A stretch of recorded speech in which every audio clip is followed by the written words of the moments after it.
Darby Ministries, and that is A-OK. Because the gospel don't change no matter whose channel you subscribe to. Y'all see this as me hating on Stephen Darby. I'm not hating on Stephen Darby. I'm trying to help you guys out because he was preaching a false gospel. Have we forgotten what Paul wrote in Galatians? I am amazed at you foolish Galatians who are abandoning the gospel that I preached to you. If anyone comes to you preaching a different gospel, let that man be accursed. Even an angel, if an angel comes to you preaching another gospel, let them be accursed. I already showed y'all the video where Stephen Darby said that Jesus is not the Son of God. I mean, if that ain't blatant heresy, I don't know what is. This person says that I have convinced them to subscribe to Stephen Darby Ministries, and that is A-OK. Because the gospel don't change no matter whose channel you subscribe to. Y'all see this as me hating on Stephen Darby. I'm not hating on Stephen Darby. I'm trying to help you guys out because he was preaching a false gospel. Have we forgotten what Paul wrote in Galatians? I am amazed at you foolish Galatians who are abandoning the gospel that I preached to you. If anyone comes to you preaching a different gospel, let that man be accursed. Even an angel, if an angel comes to you preaching another gospel, let them be accursed. I already showed y'all the video where Stephen Darby said that Jesus is not the Son of God. I mean, if that ain't blatant heresy, I don't know what is. This person says that. All right. That's enough of that. Y'all already heard that. Grace and peace. Do me a favor and just type one. Hopefully I'm sounding okay. That is the only apologist I know that that blows at Stephen Darby. That's the only apologist that I know that blows at Stephen Darby. Was Stephen Darby a false teacher? Or was he just off on some things? Don't be mad at me. I can't ask you. I know I can't even ask you folk a question because I still ain't got over yesterday. I know how you folk moving. Listen to this. We're muck runner. Know this. If you go to any synagogue during Yom Kippur, you will see that they will use a chicken, rub it on the head and rub it all over the body to cleanse the body, and then they will kill that chicken and throw it at the crossroads after the service. That's precisely what's done in certain Yoruba traditions, but they laugh at us when we do it. But it still goes on in the Hebrew tradition, and the white Jews as well as the black Hebrew Israelites still practice this tradition. What do y'all think about that right there? Let me stop. I got to stop that one too. I'm just on. Let me look at these. Okay, all right. I'm sounding good because I don't have that microphone plugged up. Hopefully y'all not hearing too much outside noise. Dunamis, you in here? I just put that link out there, and I'm gonna pull this other thing up right now. And then we're gonna get right into this. I have two questions. Matter of fact, I'm gonna let Dunamis ask the questions, messing around with y'all. Let me call Elder Green and see if he's up yet.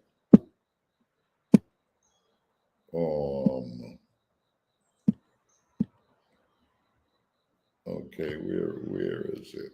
No, this isn't it. This might be it right here.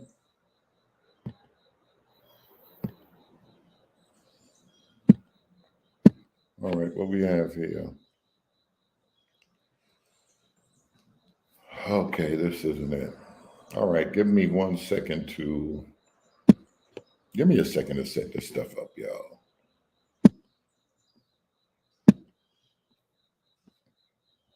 Oh, here he is right here.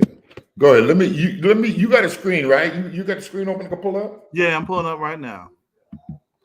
Grace and peace, everyone. Shalom. Go ahead. Just want to share some videos with the community. Today is a learning day, discussion day. Well, depending on how folks go, no one's going to be blocked unless folks get too out of hand, right? We'll just have a discussion from what we've been talking about the past couple of days, right? The rabbis, Torah, and authority. Why are you so obsessed with this authority? Dunamis, what are you doing out here? What are you really trying to, you just want to harass people? Are you going in the direction? It's a whole standpoint, Berean, about, let me pull a verse up. Because who has authority, right? How is authority established? Is authority passed down? passed down like, oh, okay. Y'all hear what he's Like y'all hear for what he's instance, right? Let me read this passage first, and then we're gonna get into it because we gotta get into it. I know, Kobe. You might have seen a couple of these. We gotta get a good starting point, right? But I'm gonna start light. Start light with just a question. All right, and the question is, let me see.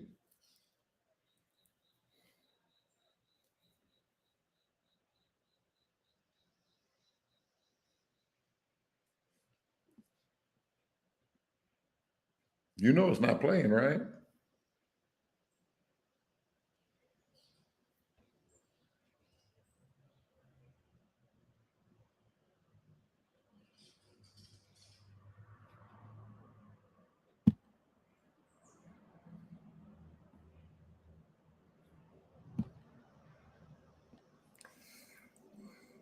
All right. So now I'm Deuteronomy 4:2, and it says, let me go to King James Version. You shall not add unto the word which I command you, neither shall you diminish aught from it, that you may keep the commandments of the Lord your God, which I command you. What does this mean? What does this verse mean? Does it mean that the prophets, the writings, anything that comes after Torah is not accepted? Is that what this passage is saying? Because you have the Samaritan Jews, right? They already got their own Torah, Pentateuch, right? But at the same time, they don't necessarily accept the prophets. Then you have Karaite Jews, no, not Karaite Jews, sorry, the Sadducees, who stuck with Torah only and reject the prophets. Does this verse say that there can't be any later writings? Or what is this verse saying? What is this verse dealing with? All right. So that's the foundation. Because we have to see about how we're going to stick to the text and how do we understand it. Ultimately, is sola scriptura right and exact, or is it an authority? Right? How would the prophets be recognized, and what should be done? Right? And then I'm just laying down the ground floor. We're gonna get into the rabbis, and we're gonna get there. Take a little time. Rise of the rabbis, fair use.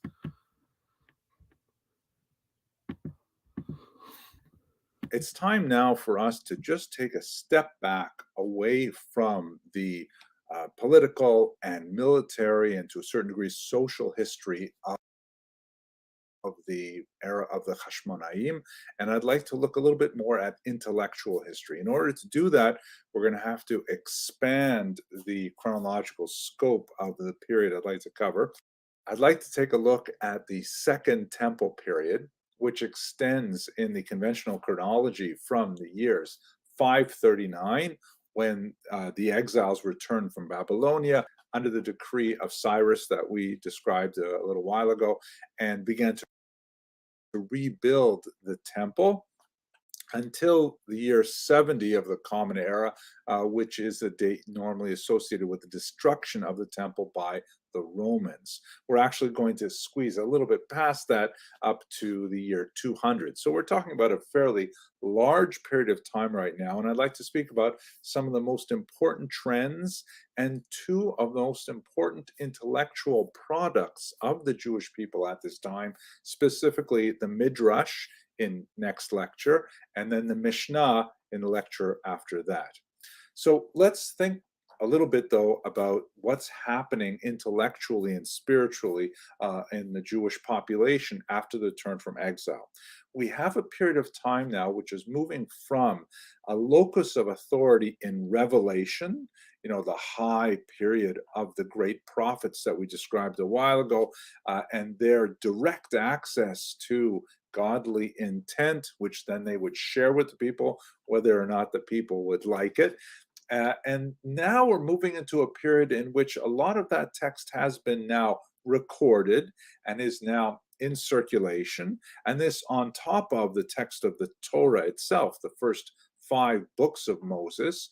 And now the locus of authority shifts from those people who are somehow immediately receiving the word of God, which then they, distribute as instruction to the people, or as rebuke.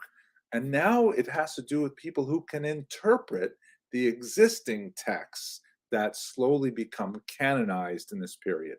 This is a very important shift. It takes many hundreds of years, but it represents the rise of the rabbinic class, a whole different group of people who are not necessarily known for their somehow innate ability to receive divine inspiration, as the prophets were, but rather they are known for their ability to intuit the meaning of those words and to provide guidance based on text.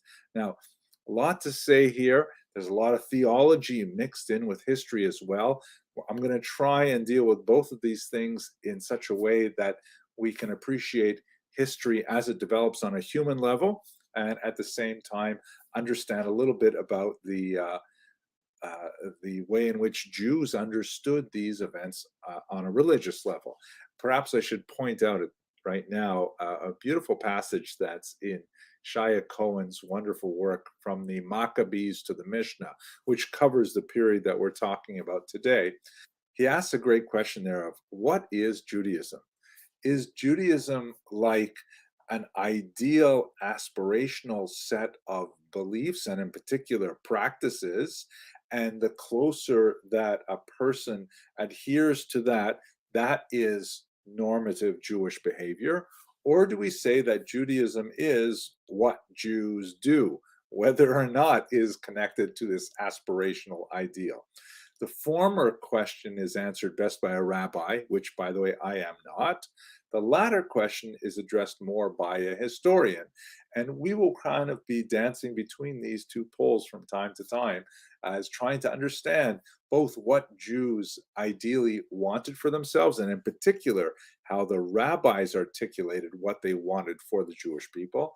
And on the other hand, we'll try to understand what Jews themselves were doing. In today's All right. So prior to Second Temple, who in Israel had authority to reveal the word, and who in Israel had authority to interpret the word? Who had authority to reveal? Who had authority to interpret? Was that just saved for a certain class of people, or just anyone can interpret the word prior to Second Temple? And then yes, who's hanging behind? I know. I want to hear this too, because y'all start talking about authority, and then y'all talking about the Pope and the Vatican, and the Catholic Church. I want to see where this is going. Who going to church this morning? Well, now I can't even call it this morning. Who going to church about 1 o'clock Eastern Standard Time? Where my Apple people at? Where my Apple people at? Because I'm not gonna lie, if y'all deep in that Apple cult, today is the day. Y'all gonna get preached to today. But go ahead. I want to see. He said Rome. No, wow. Prior to Second Temple, Pharisees, come on. Pharisees might not come up yet. The most likely, I think, would have been the priests, right? He said it would have been the priest. He said it would have been the priest because the Pharisees didn't develop until later on. That's Second Temple. So did the average Israelite, did they go and study like that, or not at all? I didn't think so. Maybe Covey, maybe y'all got some new information for me. Yeah, most excellent. You heard that before? Or just words? I never heard Elder Greenwood touch on that, but go ahead. I want to see where Fervent Charity in them at. Where Israel at? They got the nerve to be. Text me all the rest of the stuff too. I got to put on a separate list. You good, Jameson? You good, Jameson? You good, brother? Yeah, you good. Yeah, before Second Temple, because we got to clear something up. Where do these traditions come from? Where everyone can interpret the word? Who is that a later tradition? Who gave that school of thought? Is that progressive over time? Did that come around over time? I'm surprised the amount of people think oral tradition is bad. Yes, religion has been under the rule of man before and after 7. What? The servant just talking crazy. It's early in the morning. All right. So I think most excellent. You see her out and putting there? What is it? Not many people were literate during that time. Come on. The priests, all right. No, I think the priest was responsible for teaching. So we had a preaching class that was responsible for teaching, understanding, the reading, things of that nature. They were in most civilizations. They were in plenty civilizations. They were among the first to write. They were among the first. They were among the most educated. The priests, understanding the stars, understanding farming and everything. Even to why they were all considered priests back then. Yeah, even to why you had the priests weren't allowed to have land so they can focus on the priestly duties, learning, educating, and the people will support you. Come on. But so now, are you saying they took the rabbi's word so that folks said, "Yo, Rome, one step at a time, brother, one step at a time." Oh man, Malachi. Oh no! Wait a minute. Oh yeah, hold on. Go ahead. I want to ask him a question too. Because being at Rome, he just struck my. Go ahead, Barine. No. Let me see. I want to ask. I don't even want Most Excellent to say nothing. I don't want Most Excellent to say nothing. Fervent Charity. All right. Let me play this for 1 second. I don't know what to say about you people, but I'm just gonna play it and I'm just gonna see. LeChat, don't you start harassing me. LeChat, Jordan, little mother, listen to this. Rome brought it up, so I said, let me go ahead and let me play this. I'm asking a question. Is he talking good right here? If he's talking good, type of 1. If he's talking crazy, type of 2. You go to church. You don't ask questions. The preacher get up and he got his sermon written out and you say he preached. He ain't preached. He talked. A man is not preaching if he's not preaching the word of God. You should prepare sermons. You should have a sermon written down. Heard some of my mystics say, oh, well, here in that hour, he'll tell you what you ought to say. I said, blessed be the name of the Lord. What's wrong with you people? Let me stop. Deborah Stewart, good morning. Were you in outer darkness? Fair use. And a real preacher don't have to write a sermon because it's already written. We're Most Excellent at. I'm sick of these people. A real preacher, Most Excellent, I'm trying to help you, brother. A real preacher. You ain't got to run around here writing no sermons if you're a real preacher. And people, let me let it play. In that book. So then the preacher says, when you do ask questions, don't question God. Tell him, you ain't God. You done took my tithe and took my offering, and you gonna tell me I can't question your teaching? When you in school, do you question your teachers? Then why you don't question the man in church? I never been to Bible school. Never had a Bible course since I've been black. And last time I checked, I ain't changing colors. I was made a preacher by the best teacher. My teacher is the Lord of creation. And the Lord of creation have never sent men to give their opinion, their personal views, their personal idea. The job of the preacher is to point you to the book. Why are you going to churches where the... Wait, hold on. Little Mother said, read Little Mother, Dunamis. Read Little Mother right here. Come on, Alton, thinking the book of Joshua's legit. Boy, the nerve of these folk. Did they question you can tell these folk ain't never been no school. They just picking up anything and saying anything. And people, and the thing that got me, so many, oh, he talking good, I love him. You heard what little mother said. Did they question the rabbis or the priest back in the day? Let me see what Jordan got to say about that.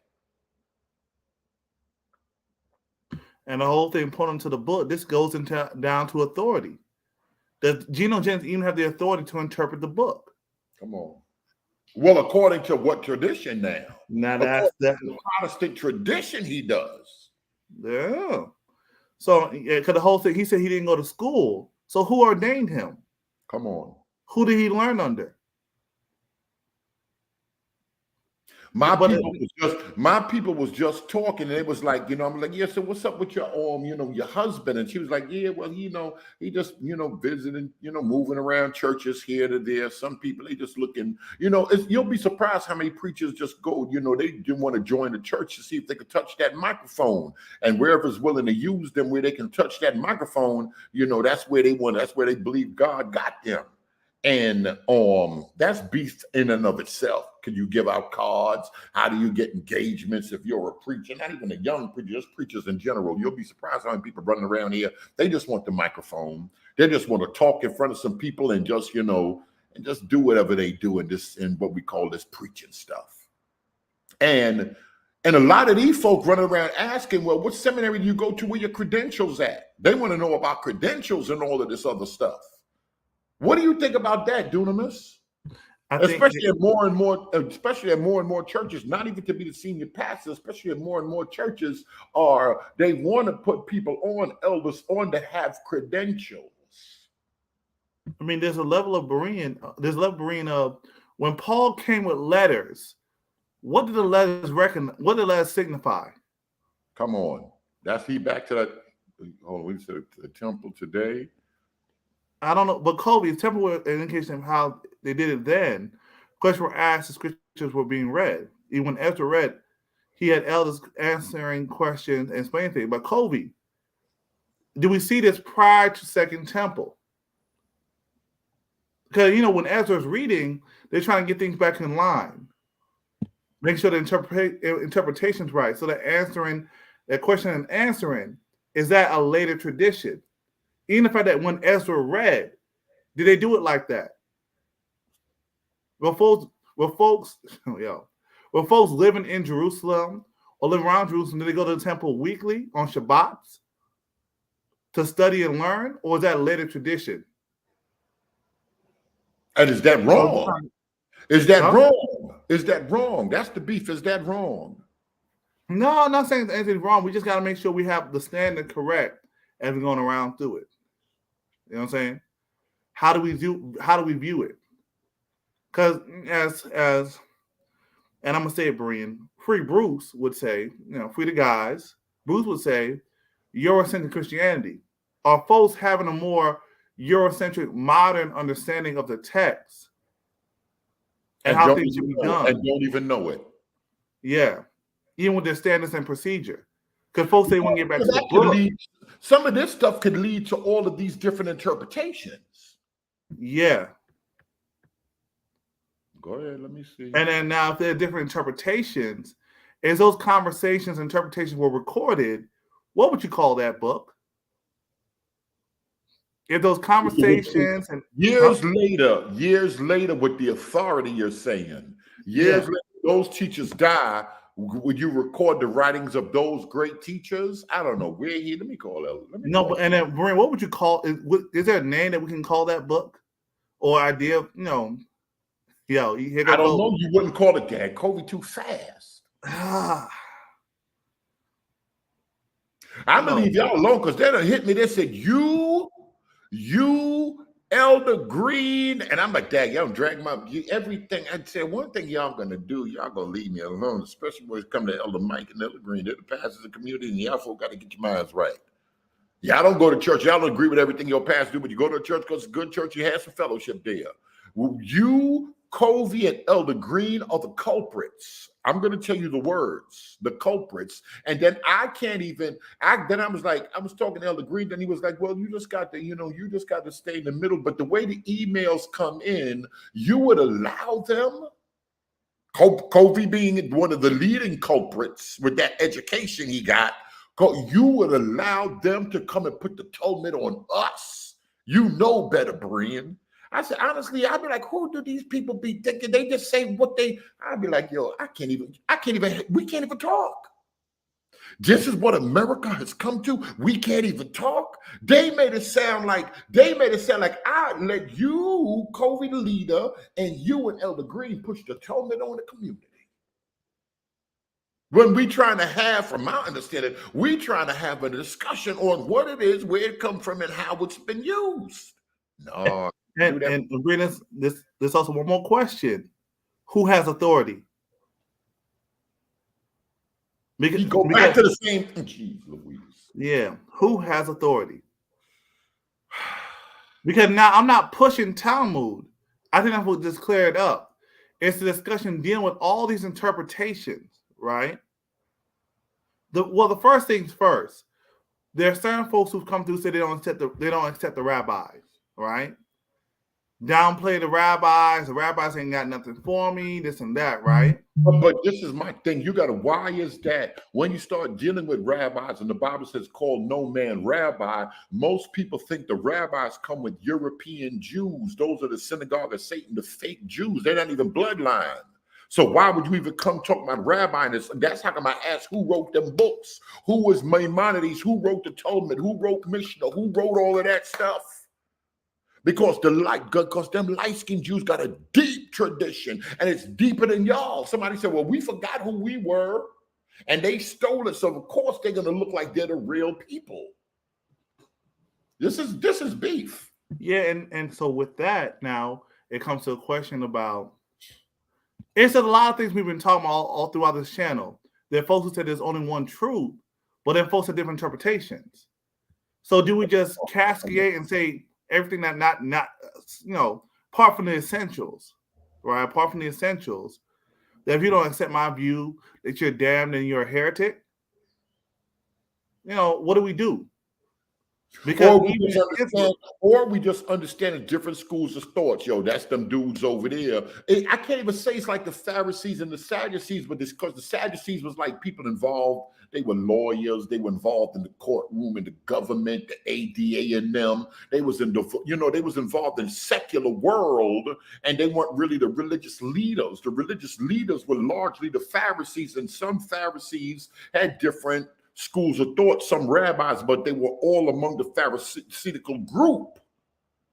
So I can't even say it was different sects in that sense. So, hey, you got the Essenes, and they wanted to, they understood the text a different way, and that whole temple corrupt. So they're gonna just move on and just do their thing. They ain't even running around, messing around with that temple and stuff like that. Then you had Zealots and other people were more on some, listen, y'all need a military arm for this thing.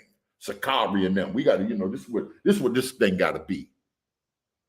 And now, Breen, interesting. Now, let me ask this: the ultimate question I'm going to ask. Well, one ultimate question I'm going to ask. I'm going to ask it now. If folks reject, because the Talmud is just a written version of what was being discussed, right? Codified at a certain point. Mentions this conversation being recorded, right?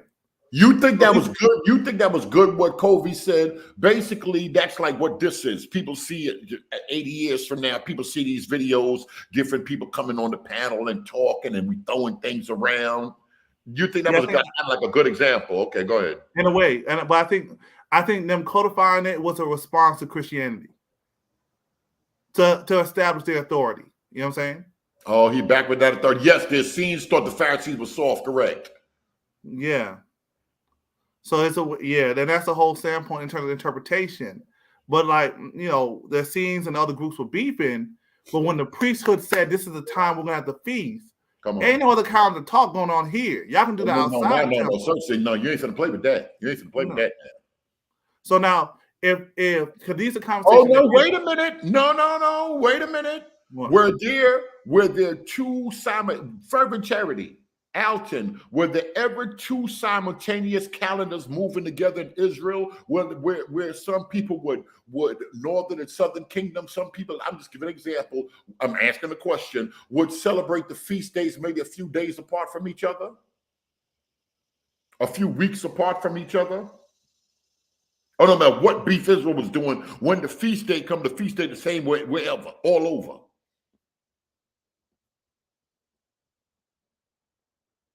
How did they look at the calendar in different parts of the kingdom? Was it all the same thing? And after the temple fell, there wasn't a temple and a priesthood. Is that why Hillel just said that we're going to have a calculated calendar to stop all the beef? So we're all in sync.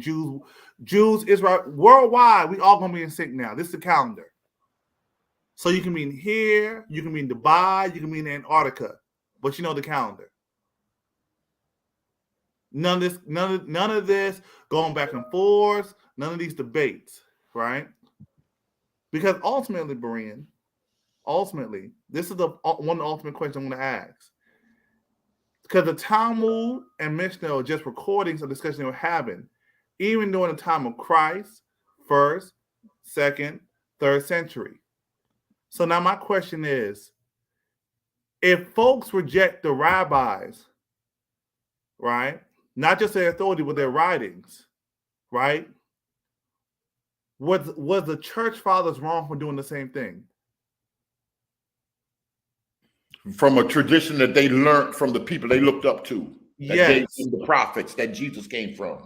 Yes. So the church fathers going on because they think the church fathers got all their information from they know from figure out how to move from Constantine and Europeans. Yes.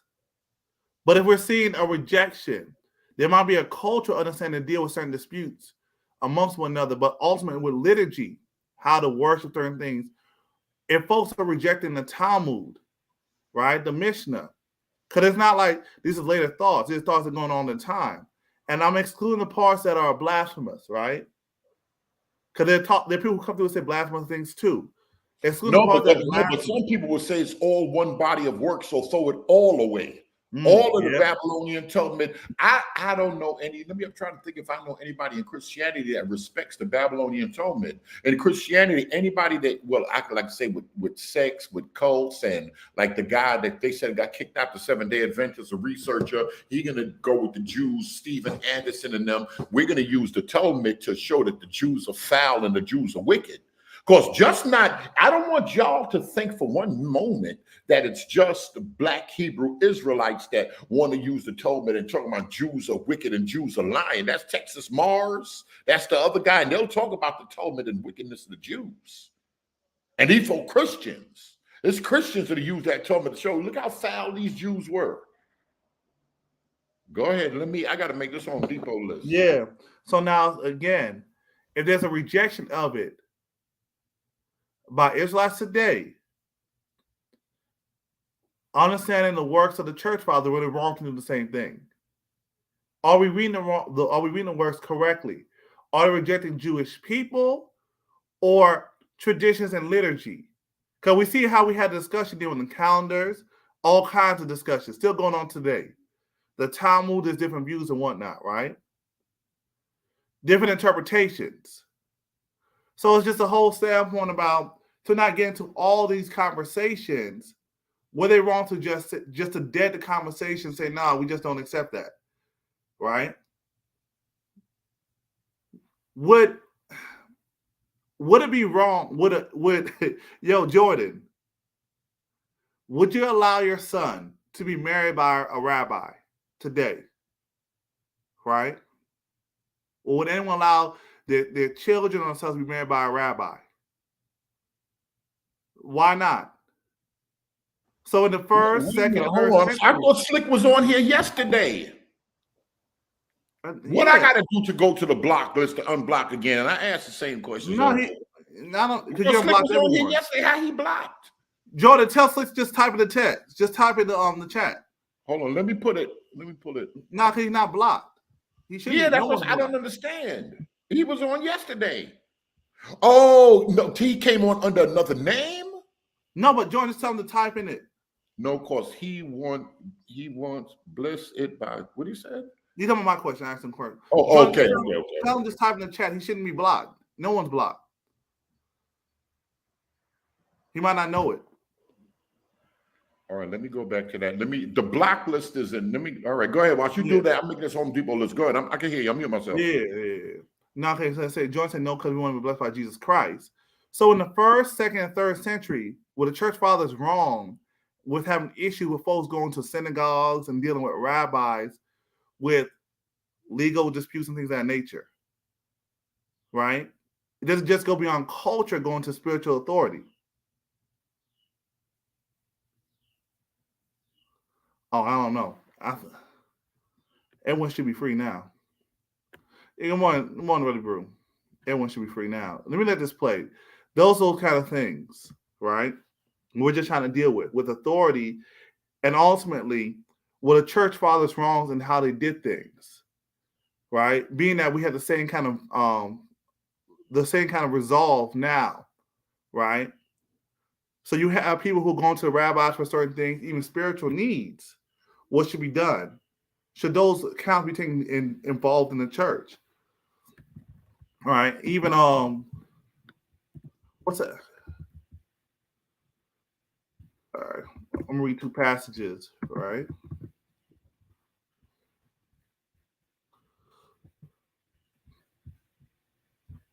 I'm read two passages.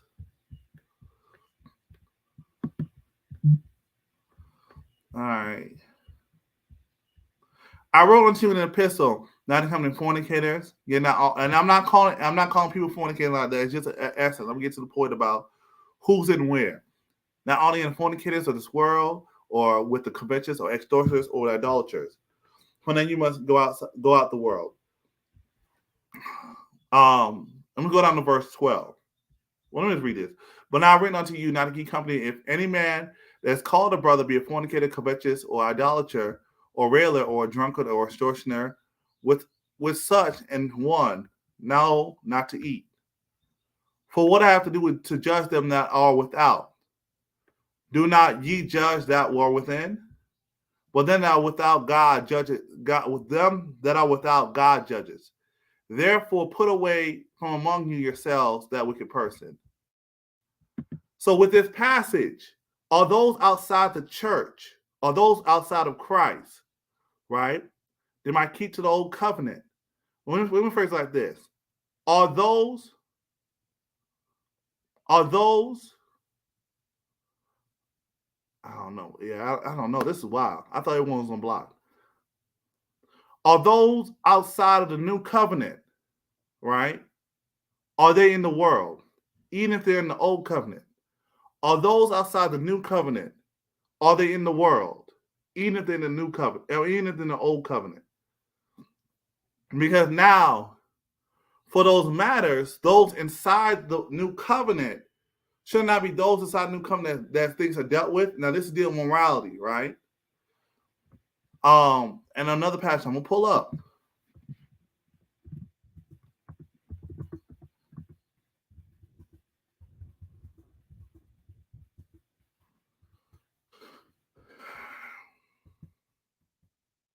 In fact, it's the next chapter. We're gonna keep going. What? Yeah. Dare any of you, having a matter against another, go to the law before the unjust and not before the saints? Do you not know that the saints will judge the world? And if the world shall be judged by you, are ye unworthy to judge the small matters? Know ye not that we shall judge angels? How much more things that pertain to this life? If you have judgments of things pertaining to this life, set them to the judge who are least esteemed in the church.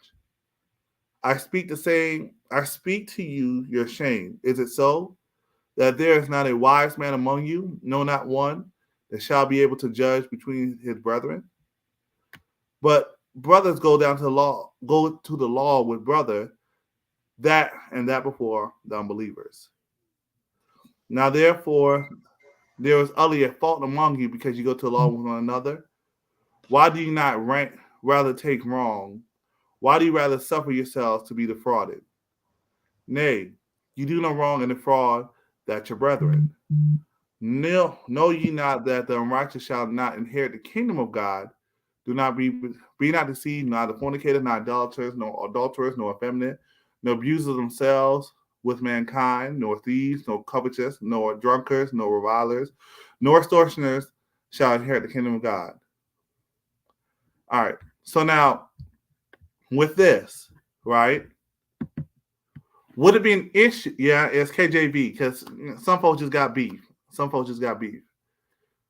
So would it be wrong for a believer, right? Someone in the new covenant, right? This is 2nd century. Even if they're Israelite, to go to a rabbi to resolve a matter, will that be an issue? Or should that be handled amongst those of the new covenant? I hope I'm making sense, Berean. Might be still making your list.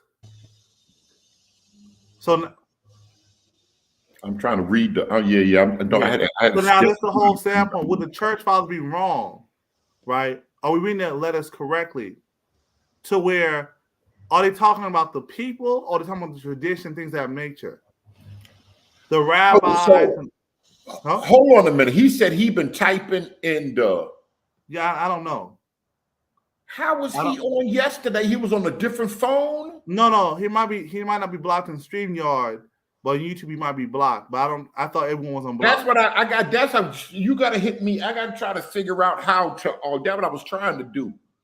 Unless with StreamYard, it might be funny to where give me slick email. Yeah. Maybe I could do it like that. Text me slick email Jordan. Yeah, because you should be on. And I'll try to send him the link that way. Go ahead, though. Go ahead. That's going to say that would be an issue. You know what I'm saying? So now it's a standpoint about what do we do? How do we handle it? Because Talmud and Mishnah, while they're codified later on, the discussion they're having at that time period.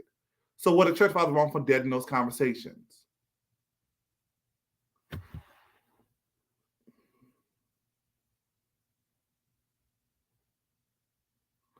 All right, I'm gonna let this play because now we got to deal with the whole step on the authority and influence. And what do we do? No, you got a scripture up. Yeah, I read this. It turns on judging matters. Oh, okay. No, you said gonna let it play. All right, because I'm gonna go back to it. But now it's just a matter of if we're getting instructions that we're supposed to judge these matters. Like one of the issues they had was that you had people in the new covenant going to synagogues to have rabbis overlook legal matters, right? Going with the tradition that has been passed down by the apostles and what they learned. Is that right and exactly was that an issue?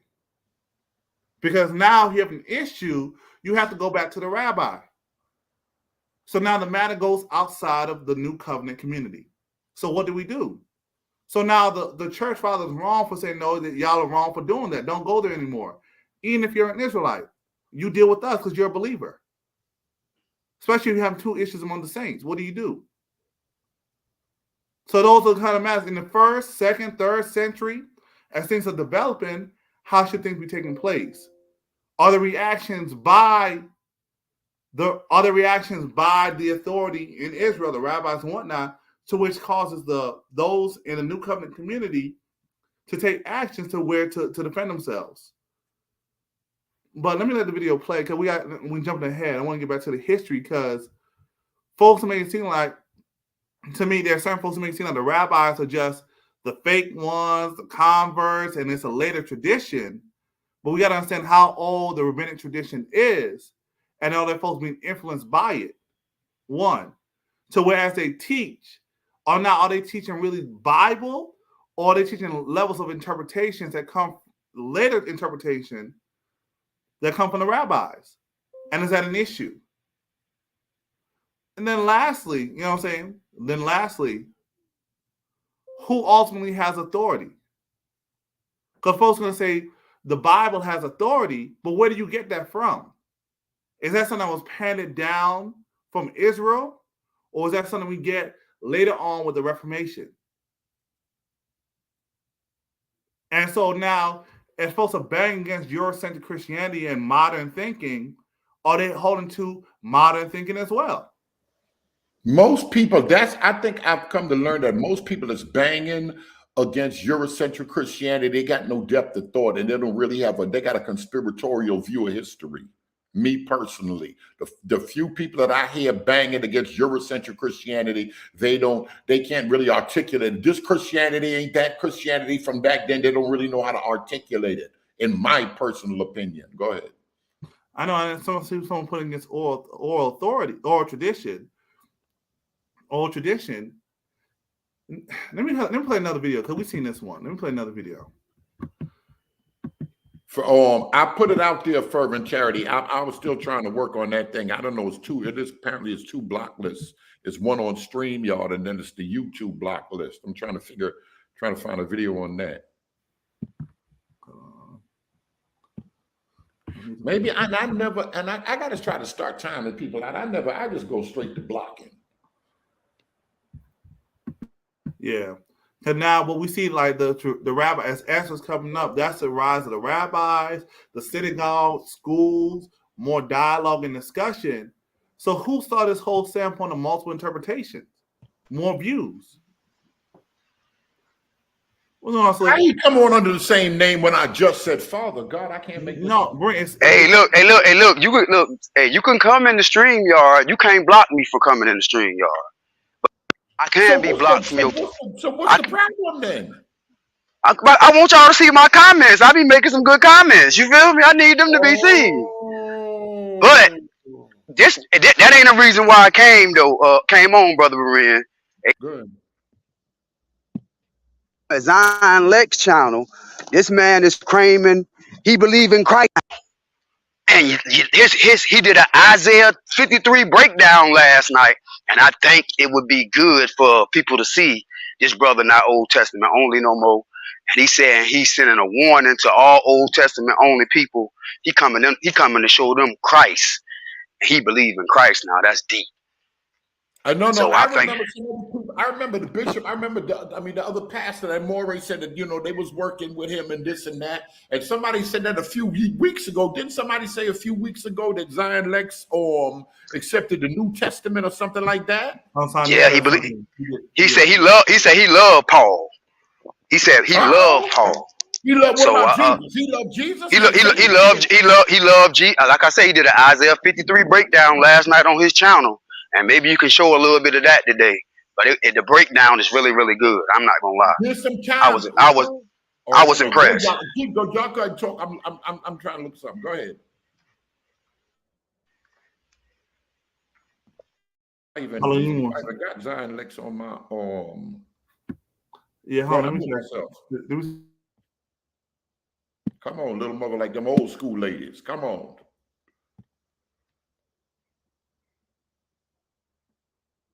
He said, who said? What Kobe said? You talking about Zion Lex? Hold on, let me focus on one thing at a time. Let me finish my Home Depot list, mess around with y'all. Is Dunamis trying to pull up a video? To my screen down.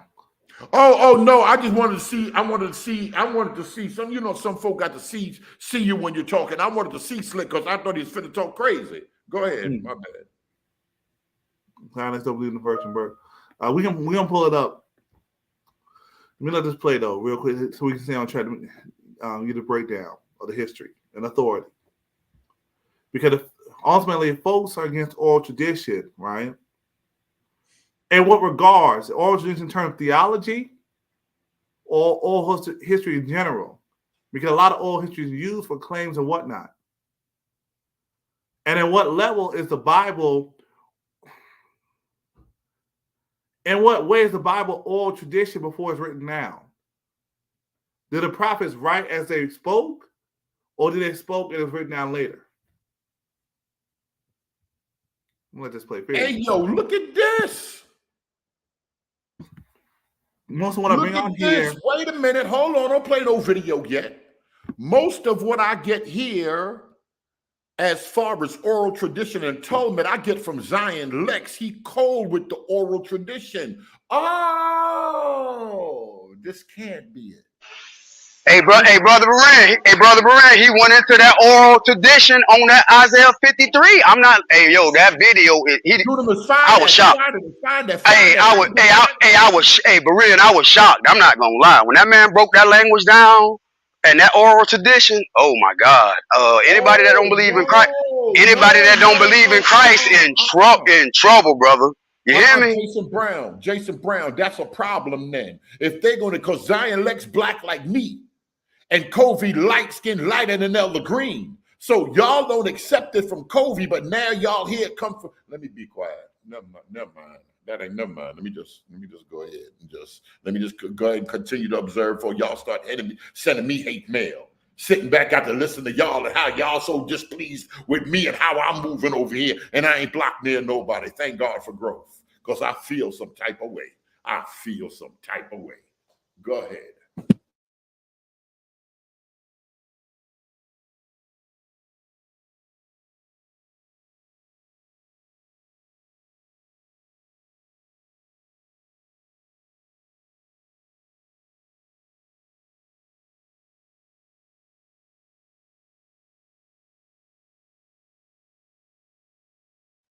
prophecy concerning the speaking about who's Isaiah 53 speaking towards. Is it a prophecy concerning the collective body of the nation of Israel, or is it a prophecy concerning Hamashiach, the Messiah? I want to readily admit to you guys that I come from a school of thought which teaches and certainly has taught that Isaiah 53 is a reference to the collective body of the nation of Israel, right? The suffering servant is Israel. This is based on all of the singular occurrences from about Isaiah 42 onwards, describing the suffering servant or the servant in the singular, right? And even in one place in Isaiah, between the 42nd and 53rd passages, the servant is directly identified indeed as Israel. So that has led many to believe, especially in the Old Testament and Torah-only community, that Isaiah 53 is a prophecy concerning the impending suffering of the collective body of the nation of Israel. And I must admit, there was certainly a time that I believed that. There was certainly a time that I defended that, wrote it all the way out to the wheels fall off, as we say. However, I am no longer of that view. I am no longer of that opinion, right? They say, or it is said that the wise change often. Why do the wise change often? Because when you encounter information that trumps the information you currently hold, then you're supposed to change with it. You're not supposed to hold on something because this is what the team believes. You're not supposed to hold on to something because, you know, we've been riding on this for so long and you can't stop now. No, that's not how the journey and pursuit of truth works, right? In your journey and pursuit of truth, if when along that journey, you realize that there are things that you're holding on to that are incorrect, you have to drop them. And so those of you who are starting to familiarize yourself with me and my work, I'm hoping, and for many of you, I know you already see my adaptability to change, right? And evolution. I don't resist change in the face of truth. When I encounter truth, I'm willing to change with it, all right? That's a powerful thing for any human being, especially a spiritual person, to be able to say, because at the end of the day, we're not doing this because we're trying to be part of someone's club, a team, acceptance into a society.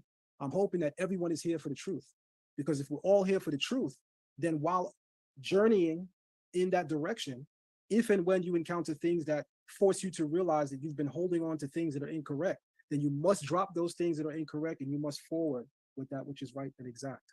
All right. Having said that, shout out to all of our moderators and the family.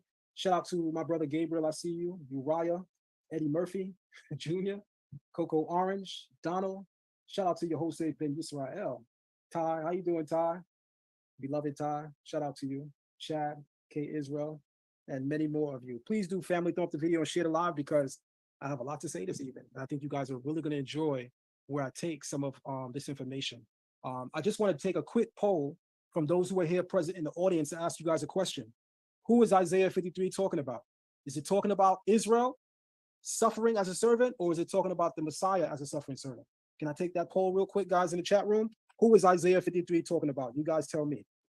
We'll start there. You guys tell me. By the way, I'm always open for open dialogues and discussions. So if there's anybody that's watching the live stream that would like to join on, all you got to do is go in the comment section and ask, how do you join on? And I'm going to put the password. Hold on. Stop right this video for a minute. So Stop this video for a minute. The only thing that I ain't gonna let that go. I don't care what y'all say about it. Y'all can talk about me. I ain't finna let that go. Professor Covey better not be lying.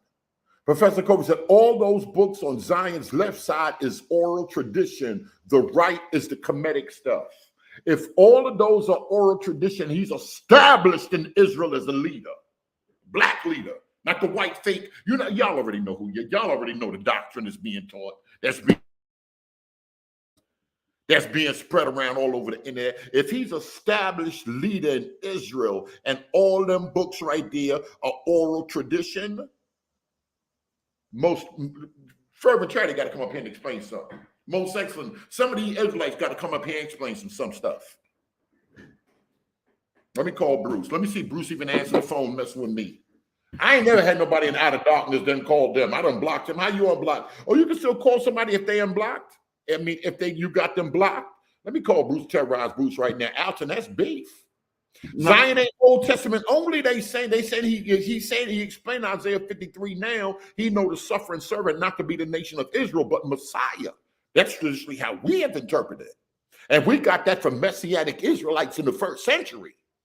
Oh, Lord. Israel got some explaining to do. He just started preaching good. He said, listen, if it's about truth, that other stuff, that just moving with a gang, if you open truth, you're supposed to go wherever the truth takes you. Lord, and I'm on my way to Lowe's. Supposed to be. Let me see where these elevated church folk at. Oh, no, y'all got to come and explain this. Y'all got to come and explain this. Because if it's the white, if them books, maybe I'll see what he say. I'll see what he say. Because if I ask Zion Lex, them books in that corner, where them light-skinned folk, who wrote them books? That's my question. Have you researched some of that, Professor Kofi? Who wrote them books in that corner, Fervent Charity? Who wrote them books? Go ahead, let this video play. One thing I'm not going to do is be playing around with y'all. Y'all not going to be double talking. Y'all not going to be double talking. And I told y'all from the gate, don't even bring race into scholarship when you really going into history. If you're dealing with conspiracy and all that, you go ahead and do that. But scholarship that y'all claim y'all got so much of, race ain't got nothing to do with this. If you're looking for truth, I'm going to see. I'm going to see. Let's see. This Zion right here. Hold on. Come on. Let me put the link out to design right here. If you don't mind doing this. I know you already had a direction you're gonna go, but I think this might be a good opportunity right here. Let me call Elvin and tell him. Hold on a minute. I'm mute myself. Go ahead. Let the video play. All right, Kofi, you jump on too. If anyone joins on, we got to see your face. Because if I can go on record and show you who I am, it means I'm able to stand on what I believe. If I'm not showing my face, maybe I'm afraid to stand on what I believe. I don't do that, right? So if you come on the platform, if you want to come on the platform, we're going to need to see your face. But anybody's invited to share their views, right? Respectfully.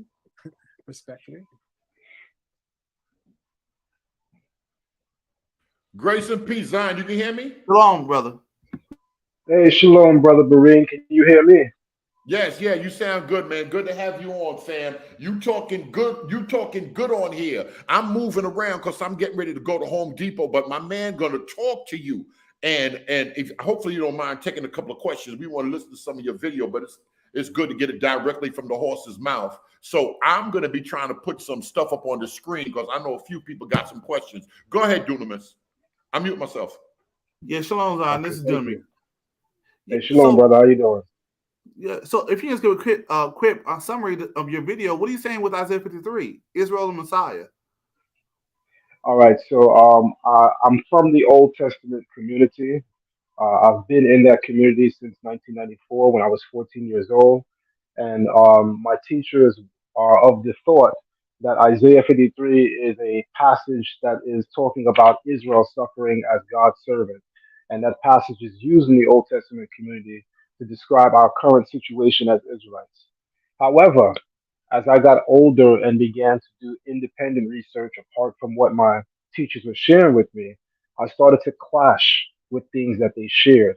Information that I would come across via the secular tradition, even the biblical tradition, and even the oral tradition clashed with what my teachers were sharing with me. And one thing I want to just be clear on, I've always been, is a free thinker. My dad always told me that the moment that you subject yourself to the thoughts and views of another without at least first challenging it, you become a slave to their views. You become a slave to their opinion. So you never want to do that. You always want to be a free thinker. You always want to be someone that can make up his or her mind by himself based on factual information and experience. And so that's what I did. And as such, I came to the conclusion within the last 7 years that the evidence certainly points in the direction of Isaiah 53 talking about the Messiah, but I want to be clear because I do stand on my square. Not only do I believe that Isaiah 53 is talking about the Messiah, but I emphatically believe that it's referring to who I would call Yeshua. Who someone called Jesus of Nazareth, first century, things of that That's nature. right. Yeah, That's right. yeah, man. So what in the chapter really changed your view? What stood out that they weren't seeing? My epiphany didn't come from Isaiah 53 per se, right? It's just that now with my newfound understanding that Yeshua is a Messiah and is the Messiah, I began to look at Isaiah 53 differently, and then I saw how he fit perfectly into it. So I couldn't point out any one particular thing in Isaiah 53, although, as I open up my live stream later on this evening, I certainly will be going into my views on Isaiah 53 and showing how it perfectly fits the narrative of Yeshua and what the sages of the oral tradition speak about the Messiah. You see, what a lot of people fail to realize is that there must be a reason that first century Common Era Jews followed him, right? We cannot hold the view that the Jews that followed him blindly followed him. There had to have been an existing tradition that validated major parts of his narrative in order for them to follow him, right? Jews have always been a thoroughly versed people when it comes to their culture, when it comes to their spirituality. That did not stop them from sinning before the Creator. However, them sinning before the Creator never negated the fact that they understood His word, which is why He judged them so harshly because they sinned while having great perception of His word. And so my thing has always been with regard to Yeshua, what are the reasons, as it were, that first century Common Era Jews chose to follow him? What are the implications? And the evidence shows that there were clearly existing traditions that validated major parts of his story. Rabbis that lived 200 years before Yeshua spoke about Isaiah 53 as the suffering servant. In fact, there's no rabbi in history to describe Isaiah 53 as referring to Israel before a European rabbi by the name Rashi. And that happens in the 10th and 11th century Common Era. All right. So, and that happens as a way to deal with the newfound movement of Yeshua and the Christian followers. Rashi is almost acting as an apologist at this point, shifting the narrative from Isaiah 53 being about the Messiah to now speaking of it being of Israel. There's no rabbi prior to Rashi, a European commentator that lived in the 10th and 11th century, that said Isaiah 53 is Israel. The rabbis always understood that Isaiah 53 is about the Messiah. It's all through the Talmud, whether it be the Palestinian or Babylonian Talmud. It's all through the Mishnah. It's all through the Midrashic works. All of the rabbis were clear that Isaiah 53 is talking about the Messiah. Wow, brother, that's powerful. That's something we try to do on here is to go through the history, especially with interpretations, to see how old is it and is there a skew after 70 AD or any time to where things are changing as the movement of the way starts to grow and advance to where there's retaliation or revisionist history with the rabbis to combat the Christians. I wrote a series of books within the last couple of months. They're entitled The Messiah Codex, Volume 1 and Volume 2. Volume 1, I share how is it that I came to the view that Yeshua is the Messiah. In Volume 2, I use scriptural proof to prove that the Messiah's name has to be Yeshua, where I go into the Old Testament prophecies and literally prove in the book of Isaiah that the name Yeshua must be the name of the Messiah. That's Volume 2. Volume 3 will finish the series, and that drops this year around Yom Kippur, the Day of Atonement. I chose that time very opportunely. Having said that, in that series, one of the things that I discuss is a rabbinic teaching which refers to the atoning power of the death of the righteous. The rabbis ask a question 200 years before Jesus is born, right? And that question is, why is it that the death of Aaron is described, why is the death of Miriam being described adjacent to the ashes of the red heifer? So in the Bible, where the ashes of the red heifer, the ashes that atone for someone coming into contact with a dead body, the rabbis say, why is that passage close to the very passage that describes Miriam's death? Because for the rabbis and the scribes, when two seemingly unrelated passages proceed and follow each other in the Torah, it's because there's some deep underlying conceptual relationship. So, in trying to ascertain and convey what is the conceptual relationship in these two passages being drawn together or bound together, the rabbis say the reason why Miriam's death is described right after the ashes of the red heifer, which atones, described, because the death of the righteous atones for the sins of the wicked. That's powerful, brother. Because what that literally means is, how can a rabbi tell you in their right mind that Yeshua's death cannot atone for the sins of the righteous, when that is a fundamental and foundational teaching within rabbinic Judaism, that the death of the righteous atones for the sins of the world? So a man can die for another man's sins. That's a great question. Isaiah 53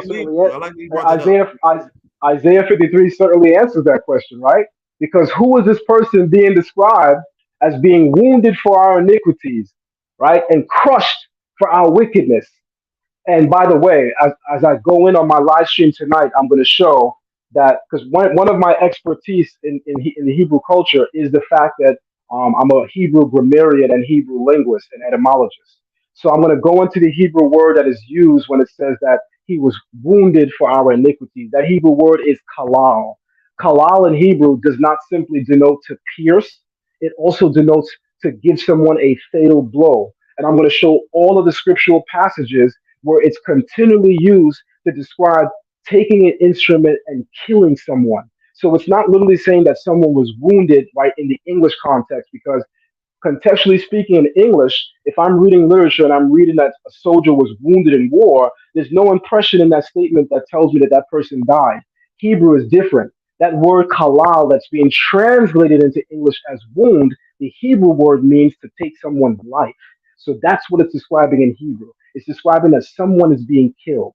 So certainly Isaiah 53 validates the notion that someone can take on the sins of another, because it's being described literally in that passage, which is why for many years I even questioned myself, how is it, having all these years in the Israelite community and reading the Bible, I never understood this, because while I rejected the idea that Yeshua could die for the sins of others, Isaiah 53, whether I believe it was Israel or the Messiah, whomever it is describing someone that would take on the sins of another. How is it that the Old Testament community cannot see that? But I understand why. And this is a problem for anybody that reads spiritual literature. Our biases blind us from seeing truth. Any bias that we have in our mind serves as a mental hedge, blocking our eye view. The more bias you have, the more obscured your vision. So the more objective you are in looking at literature, the greater your perception of truth. All right, so now with accepting Yeshua, right? Does that take away from your stand of being Israel? Do you feel like you lost your identity now? You've fallen away? No. I still absolutely believe that I'm an Israelite. I haven't lost my Israelite identity. However, I don't give in to any labels, right? I don't want to be described as a Old Testament Israelite, because that is clearly very untrue at this point. I also don't want to be described as a Messianic Israelite, because I just don't like labels. In Yeshua's era, in his lifetime, the people who followed him were not being called Messianics, and the people who dropped him weren't being called Old Testament Israelites. They were simply Israelites with different views, right? The moment that we begin and give into attaching labels to ourselves, we simultaneously are creating divisions. So I would actually love to see the Israelite community come out of those labels and simply just be Israelites that have different views. But the moment that we attach these labels, then there's a line that is drawn between the sand, and that line creates division, the same division that we see in the Israelite community right now. But Zion, with that, brother, with you accepting and being open to the sages and oral tradition, won't that create a division in terms of even coming together? Because we've heard many times on this channel that there's a animosity towards the rabbis and towards the sages. Some folks even call them fake, not real Israelites. Right. So I want to be something clear. That doesn't exist in the community that I come from, right? Just to give you a little background on myself, I come from a school of thought known as Shema Israel in Brooklyn, New York, headed by Prince Sapor. Prince Sapor was taught by a man named Cohen Levy. Cohen Levy was taught by Rabbi Matthews. All right, so I want to be clear that the tradition that I come from, my teachers descend from the Rabbi Matthews community. Rabbi Matthews, right? That started in 1919, the Commandment Keepers in Harlem. This is one of the oldest Israelite schools in the country, right? Responsible for all of the Israelites that you see today. And in that oldest school of thought, we never, shied away from the notion of someone becoming a rabbi. We had rabbis. We still have rabbis among us. In fact, I teach and head a rabbinical course. So while I do and I am aware that people shun that, I don't. I don't shun that because I've always been exposed to the positive part of it. And I want to also say this. What's interesting about the office of a rabbi and Pharisees in general is that a lot of people would believe that because Yeshua criticizes the Pharisees, it must mean in some way that he disagrees with all of their teachings. And that couldn't be further removed from the truth. In Matthew 23, verses 2 through 5, Yeshua tells his followers that the scribes and the Pharisees sit in the seat of Moses. Therefore, everything that they tell you, that shall you do. But do not after their doings, because they speak and do not. So what is he essentially calling them? Hypocrites. But it dawned on me, something was very powerful. Apart from the obvious fact that he's telling his followers to follow everything the rabbis teach. By the way, the Pharisees teach. By the way, I don't know a person alive that I could faithfully say to someone, you can follow everything they teach. Yeshua had to have great faith in the knowledge base of the rabbis and the Pharisees in order to command his followers to follow everything they teach. Just think about that for a moment as I say this. Yeshua also calls them hypocrites. And it dawned on me many years ago. You only call someone a hypocrite that is in possession of truth. You only call someone a hypocrite that knows what is right. If the Pharisees are teaching pure ignorance and they have no truth, hypocrites won't be the word. He would simply refer to them as wicked people, evil people, or people not in the know. But he could not call them hypocrites because a hypocrite is someone that has the truth, yet consciously chooses to behave otherwise. So the moment I began to see these connections, I said, wow. Then I said to myself, of all the schools of thought that existed in the first century Common Era, is it possible that any of these schools of thought aligned with Yeshua's teaching?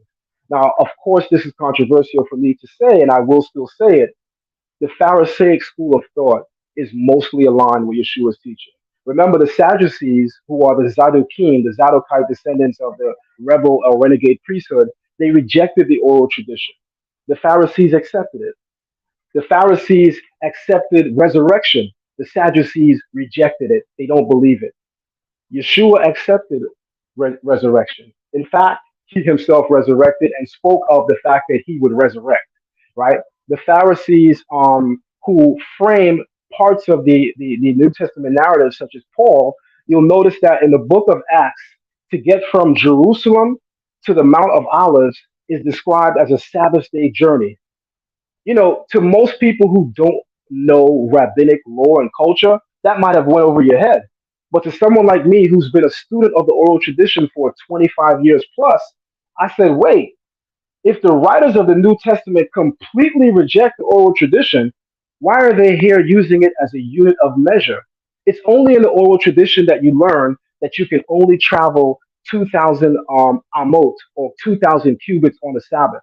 That's referred to in Rabbinic Judaism as the as Tikkun Shabbat, which means the Shabbat boundary. So why are the adherents of the New Testament, its writers, saying to get from Jerusalem to the Mount of Olives is a Sabbath day journey, which is literally 2,000 amot? And then it dawned on me, not only were these men clearly familiar with the oral tradition when they said that, but they had to adhere to it to a certain extent to use it as a unit of measure. Yeshua, all throughout the narrative of the Gospels, is exorcising demons, right? Chasing demons out of people. Don't you know I can bring you to several tractates in the Talmud where Talmudic rabbis are giving you formulas on how to exorcise demons and take them out of people's bodies. The Sadducees didn't believe in that. They didn't believe in the eternality of the spirit, which is also a Pharisaic teaching. They also didn't believe in evil spirits. So if you check the views of the Pharisees, you come to understand why it is that Yeshua tells his followers to follow everything that they teach. What Yeshua is against is them adding to the tradition, right? Because the Torah should not be a burden, right? So when you open up parts of the Mishnah, it will tell you that as you're washing your hands, you should take your left hand to turn on the faucet and put your right hand under the water and say a prayer. And then you reverse that when you go to wash your left hand. You put your right hand on the faucet, put your left hand in the water, and then you say a prayer. Now, the goal of all of this is supposed to be cleanliness, but Yeshua is looking at this and he says, time out. This is not what God is asking for, something I agree with. God is not asking for all this. Yeah, he wants you to watch your hands, but you guys are team too much. You're making the law of God a burden. This is not what the Creator is talking about, and it is those aspects of rabbinic tradition that Yeshua condemns. He does not outright condemn rabbinic tradition. He condemns them making a burden out of the word of God. Man, that's powerful right there. So why do we see this in your thoughts from what you've seen? Why is this downplayed with rabbinical tradition? Even folks who talk about the Jews in Iberia, Spain, and Portugal, there's talks I've heard where they try to make it sound like they weren't rabbinical at all. They just follow Torah and Torah on. That's very inaccurate, right? Let's talk about the most. I can bring you to the most famous Jew of the Iberian era, right? We're talking about the Rambam, an acronym for Rabbi Moshe ben Maimon, also popularly known as Maimonides, right? He's a 12th to 13th century Jew that rises to great prominence. He's born in Africa. He's born in Egypt. He eventually becomes the head physician to the then caliph, then king of Egypt, and he's also the leading rabbinic sage of his era. Mind you, he's a rabbi. So I'm not sure where that was discussed or where that statement came from, but I can surely tell you that the era of rabbis did not stop. As you see, it's still playing out today. Those different eras have different subtitles. For instance, in Yeshua's era, the leading rabbis and sages, they're referred to as the Zugot, right, which is an Aramaic term which means pairs. And what that essentially means is that the community is being governed by two leading sages and rabbis. The two most famous from that era are Hillel and Shammai, also known as the House of Hillel and the House of Shammai. They represent the last of the five of the Zugot, right? Those pair of leaders. By the way, that scheme, as it were, of having a pair that actually began with Ezra and Nehemiah, according to the oral tradition, because they were the leading rabbis and sages of their era, right? After that, you have what's called the Amoraim, which are the sayers, right? Which are those rabbis that come to give us the oral tradition, right? Who are always rehearsing that which was taught by rabbis of old, and then they are bringing it down to the people in the form of an oral tradition. There's so much that I can say, but what I would say is a lot of people would have to read the books that I put out to really see and get the gist of how I made this transformation. You must admit, for someone like myself, who once not only attacked the New Testament and the Gospels, but also attacked Messianics, for me to come to this realization that I was wrong, that's a heavy, heavy thing to have to overcome. Yeah, it is. But I want everyone to notice this. I did it. And I'll tell you why I did it. As I heard Brother Berean saying, and this is what led me to come into the room, shout out to William Brown, by the way, Apostle William Brown. He told me that you guys were speaking about me and I should probably want to join the conversation. And as soon as I opened up the live stream, Brother Berean was talking about my transformation and how, Zion used to attack Messianics and he was against the New Testament. And in order for him to choose this way, his goal must be truth, right? And that's exactly what it is. I always tell people that greater than I'm an Old Testament Israelite, greater than I'm a so-called non-Messianic, I am a person who is in pursuit of truth. Greater than I call myself an Israelite, I am a person that is in pursuit of truth, which also means if I was to ever encounter information that emphatically shows me that an Israelite is not who I am, then guess who has to also change that? Me. Because I I am very resistant to bad information, and I'm very able to change in the direction of good information. I believe in my heart that if we are all at least in pursuit of truth, then we should be fine. Because it means that if you're in pursuit of truth, you should always be able to come to the right conclusion based on information. Amen. So, yeah, because that's one thing, and there that comes up. Because I was watching the Benai Israel video, and I just came on the understanding from what he's saying. It seems like Talmudic thought was few and far in between, but now from what you're saying, that history might not exactly line up. So, so brother, go ahead. So even in the Mishnah as an oral tradition work, it acknowledges the existence of Yeshua, right? Which for me was powerful because again, I come from a community that not only rejected Yeshua's teachings, but they also rejected the very idea that he existed. The Talmud speaks of Jesus in a historical context. They don't go so far to say he didn't exist. To me, that says a lot. They had every reason to want to make him a fairy tale person because they disliked him. They vehemently hated him. Mary is described as a harlot in some of the Talmudic works. She's called a whore, right? That's a polemical work. They're talking very disparagingly about her. So why is it that they would want to make him historical if he is ahistorical? So clearly, them speaking of him in a historical context lets us know that he's certainly someone that existed. But it goes a step further. The Gospels say that Yeshua created miracles, right? I speak about this in volume 1 of my book, The Messiah Codex. The Gospels say that Yeshua, all throughout his journey and his ministry, he produced miracles. All right. The Talmud also records that Yeshua produced miracles. Wow. Which was a mind-blowing thing for me. Because why would they want to validate that? That would add to his character.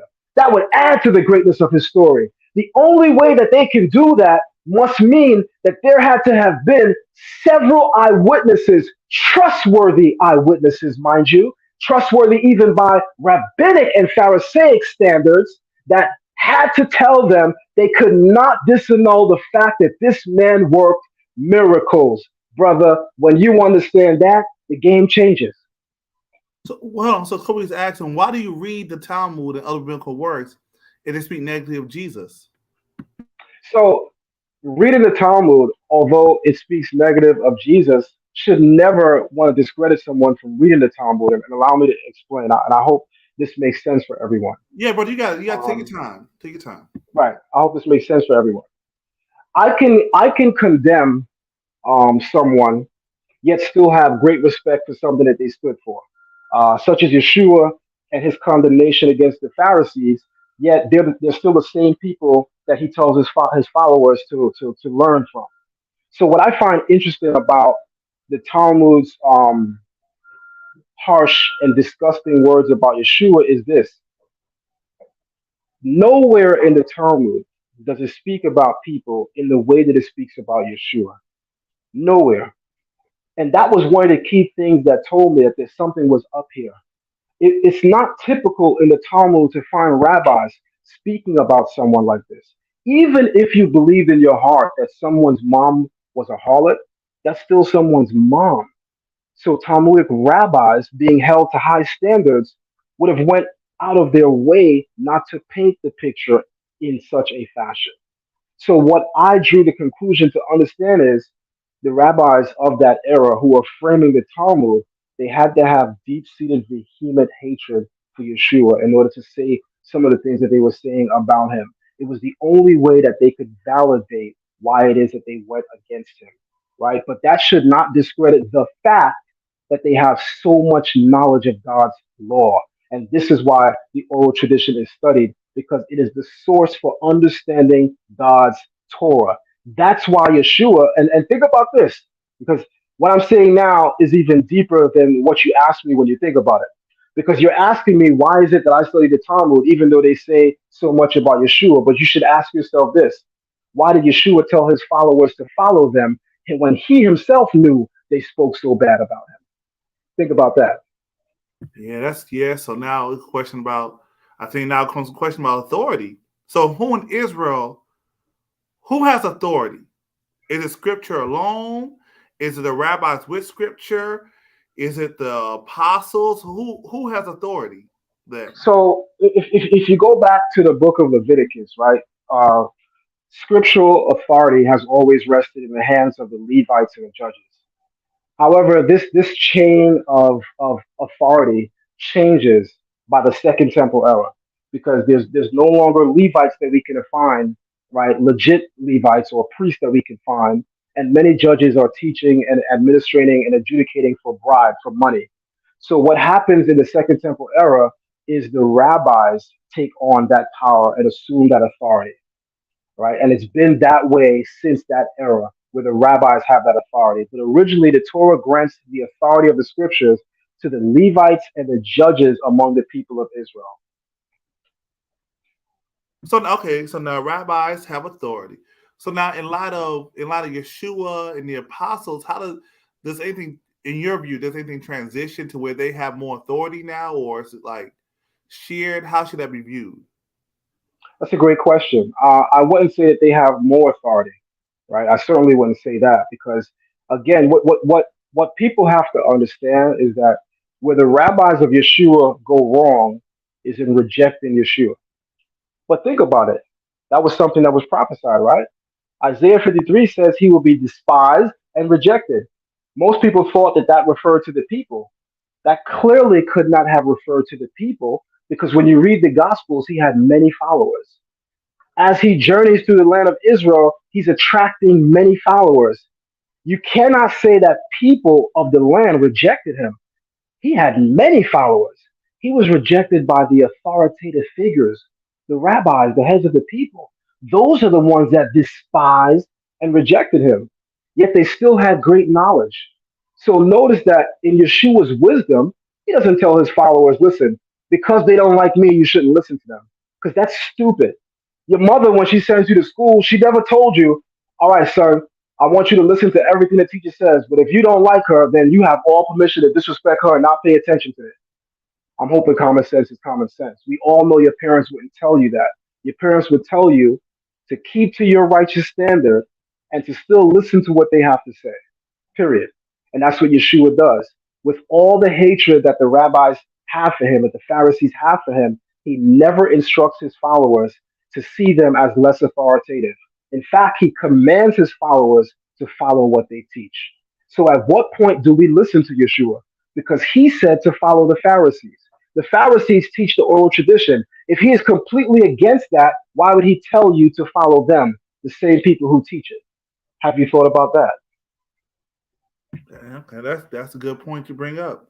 Now, so, but now dealing with the rabbis, and I'm gonna add another to it. From what you're seeing in history, how were the converts, how were they viewed?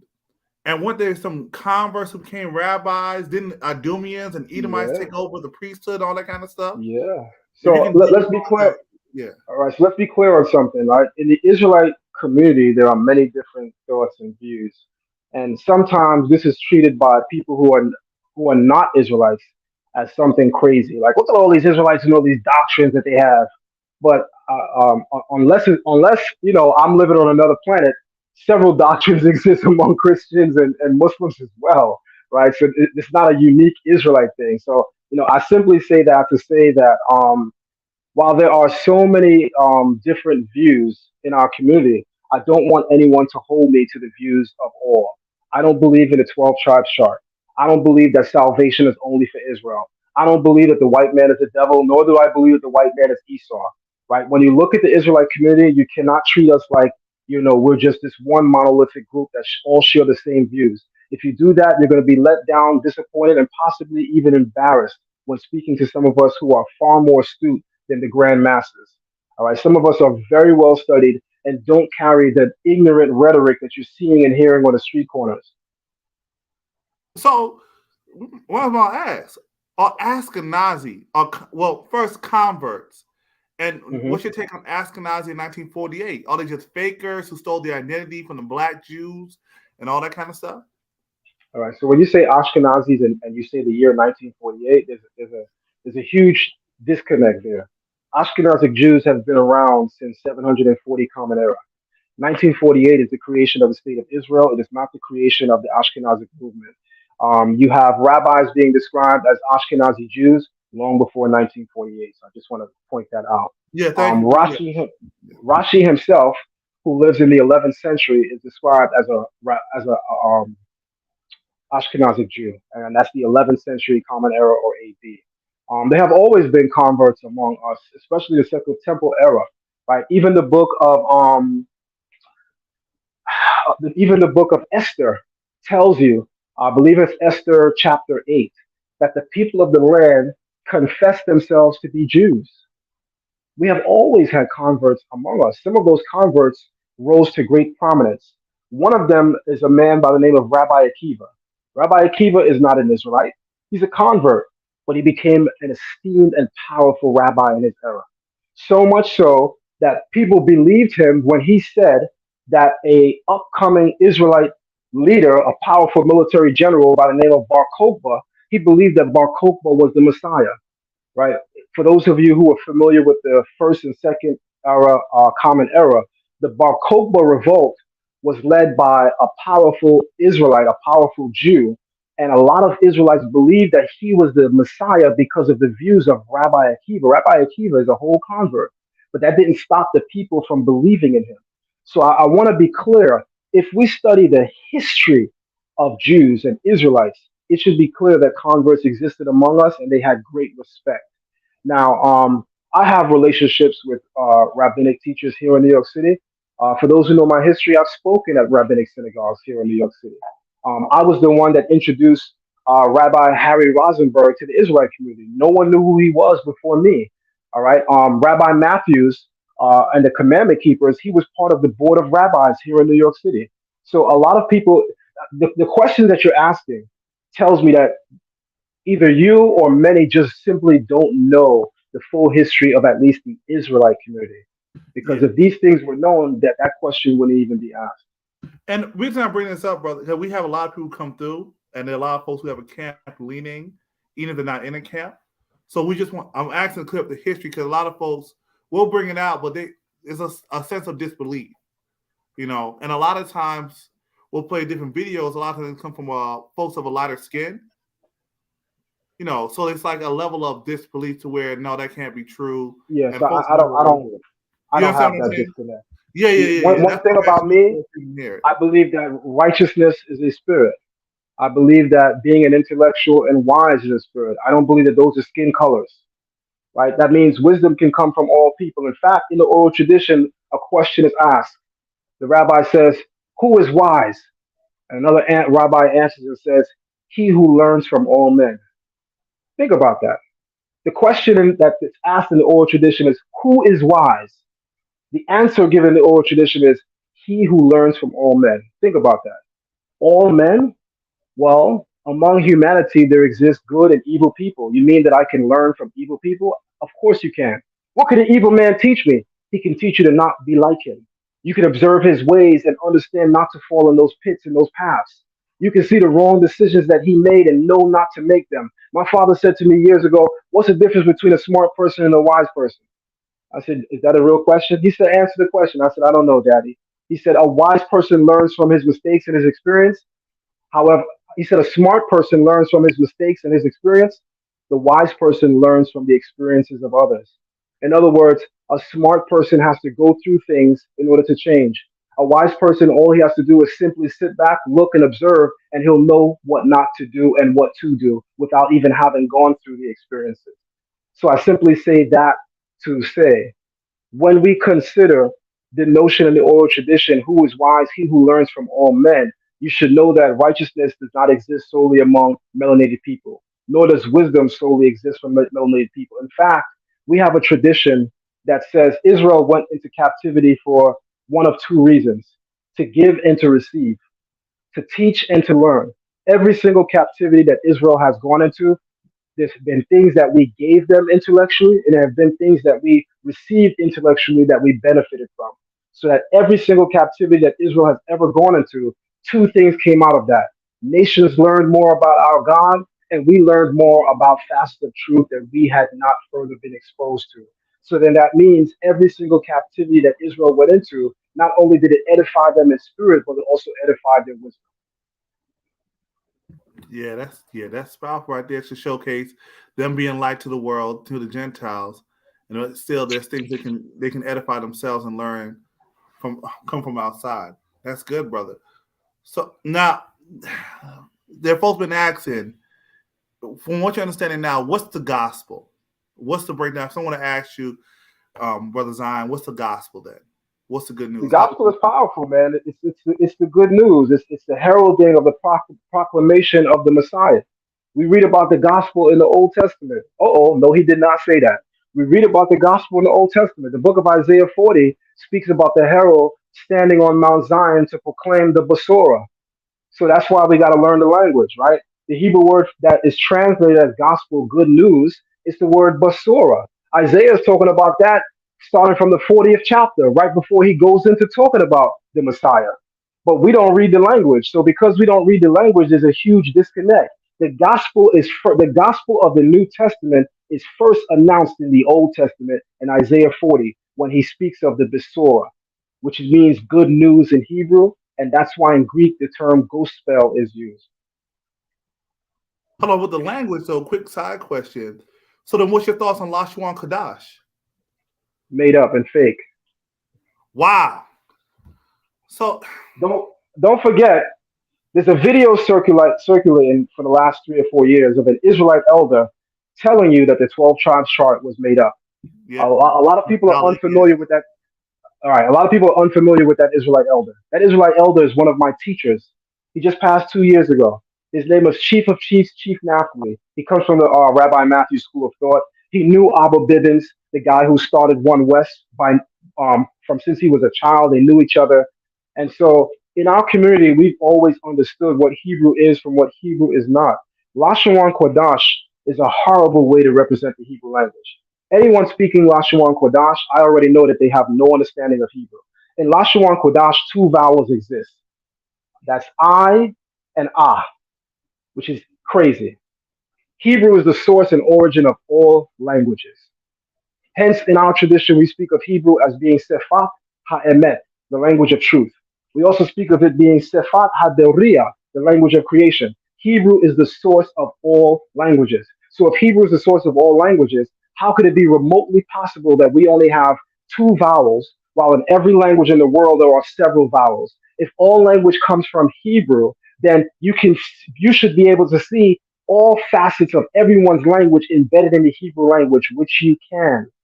I'll give you one example. So if we go by Lashawan Kodash, the word for king and the word for angel is the same word, but it's not. The word for king in Hebrew is melech. Melech. The word for angel is malach. The only difference is the vowel shift. But in Lashawan Kodash, they're going to say malach. But we're not going to know if they're talking about the king. We're not going to know if they're talking about the angel. We're not going to know if they're talking about the Hebrew word for message. See how that don't make sense real quick? Exactly. In Lashawan vowel points. Exactly. In Lashawan Kodash, the word for fat and the word for milk is the same word. Because in Hebrew, fat is kalev and milk is kalav. Only difference is vowel shifting and pronunciation. But in Lashawan Kodash, they're going to call it kalav. How do we know we're talking about fat and milk? Oh, I don't care if it's talking about fat and milk. It ain't that deep. Well, it should be that deep. Because there's a very Torah injunction that says you shall not boil a kid in its mother's milk. But if we're going by Lashawan Kodash, are we to read that as you should not boil a kid in its mother's fat? You see how misunderstanding and misrepresenting the language can also interfere with our understanding of what the Torah is saying? Yeah. And so now you're using beef broth or anything like that, you might be in sin. You speak to anyone that knows Lashawan Kodash supposedly and give them a child's test on Hebrew and they fail horribly. They don't have no understanding of Hebrew grammar, syntax, right? If I give them a grammar study question on basic things in the book of Genesis, they fail horribly, right? When you hear people doing Lashawan Kodash, they do foolish things like this. You ask them, well, what does the word father mean? And they say, oh, well, you look at the pictograph and Aleph is the ox. So and the word bait is the house. So the word for father is the strength of the house. In the Hebrew community, the vast majority of them in their ignorance say, yeah, teach, I'll teach. No, he's not teaching because the word for ox is shore. And it's the word that is most commonly used to describe an ox. Sure, the word aluf or aleph can mean an ox in Hebrew, but it's very seldomly used. So if it's very seldomly used, I would not want to say that that is the word for ox. I would want to follow the Torah and the Tanakh's template by using the word shore, which is the word that is mostly used to describe an ox. The word aleph in Hebrew literally means to teach. But don't believe me. Open up the book of Job. Go to chapter 33. Now go to verse 33. When Job is being corrected by his brothers, the youngest among them, Elihu, says to him, listen to me and I shall teach you wisdom. Or he says, We alefcha chokmah. We alefcha. We means and, aleph, teach, ka, you. We alefka, and I will teach you. Aleph means to teach. Beit certainly means house. So father is not the strength of the house, he's the teacher of the house. That's a good breakdown right there. That's a great breakdown. Now, the action, just going back with that gospel, I'm gonna say a creed, and I was just, what's your thoughts on it? Yeshua, born of a virgin, suffered under Pontius Pilate, crucified and died. 3 days later, he rose. He's coming back again. Is there anything in that statement you find issue with, or do you agree with it, or anything you want to clarify in that statement? Nothing in that statement that I find issue with. In the oral tradition, the birth of Isaac is described to be miraculous. In the oral tradition, this is why we should read the oral tradition. Remember, Yeshua instructed his followers to listen to everything the Pharisees teach. In the oral tradition, the Pharisees say that Isaac's birth was a miracle because Abraham had long passed the age of bearing children, as well as his wife Sarah. And they describe that Isaac was born of an immaculate conception. So with So Jesus, if you already, go ahead. so if you already knew the oral tradition, you would not. If you already knew the oral tradition, you would not find the notion of a virgin birth something that's a hard pill to swallow, because the oral tradition is already describing Isaac's birth in that manner. So now with Jesus' birth, and how it's understood by those to say that his virgin birth, that Mary never had sex at all. The Holy Spirit came on her, and that's how how Jesus came to be. Would you have an issue with that teaching? I know in the vast majority of the messianic community among Israelites that they do, they don't like to follow what the text says, which tells me that they're saying the gospels are lying. They say no, Joseph was his father. That's not what the gospels say. The gospels make it clear that Mary had not known man. The gospels make it clear that Joseph was so clear that he didn't have sex with her that he had a thought in his mind to divorce her on the grounds of adultery. So I don't think the Gospels is agreeing with the vast majority of Messianics that Jesus has a earthly father that physically was responsible for him. That's not what the Gospels say. The Gospels make it clear that that child came into the world through the union of what's called Ruach HaKodesh, the Holy Spirit. So again, I wouldn't differ with that because I already understand the oral tradition, which is already speaking of Isaac's birth in that same nature. As it pertains to resurrection, I believe in resurrection. It's a Pharisaic teaching. We believe in the eternality of the spirit. We also believe that both body and spirit will return in what's called Olam Hava, the world to come, the Messianic era. That's a foundational principle among the oral tradition. The Rambam, who I mentioned earlier, has created something called the 13 principles or the 13 articles of faith. The 13th principle is the belief in resurrection. Okay, good that you cleared up. So now in the new covenant now, I know you touched on it with the Pharisees, but just make it clear. And it might sound like a vague question, but I think you want to say where I'm coming from. Does the law need to be kept? Does it need to be kept by just Israelites alone, by the entirety of those in the new covenant in Christ, or how would you break that down?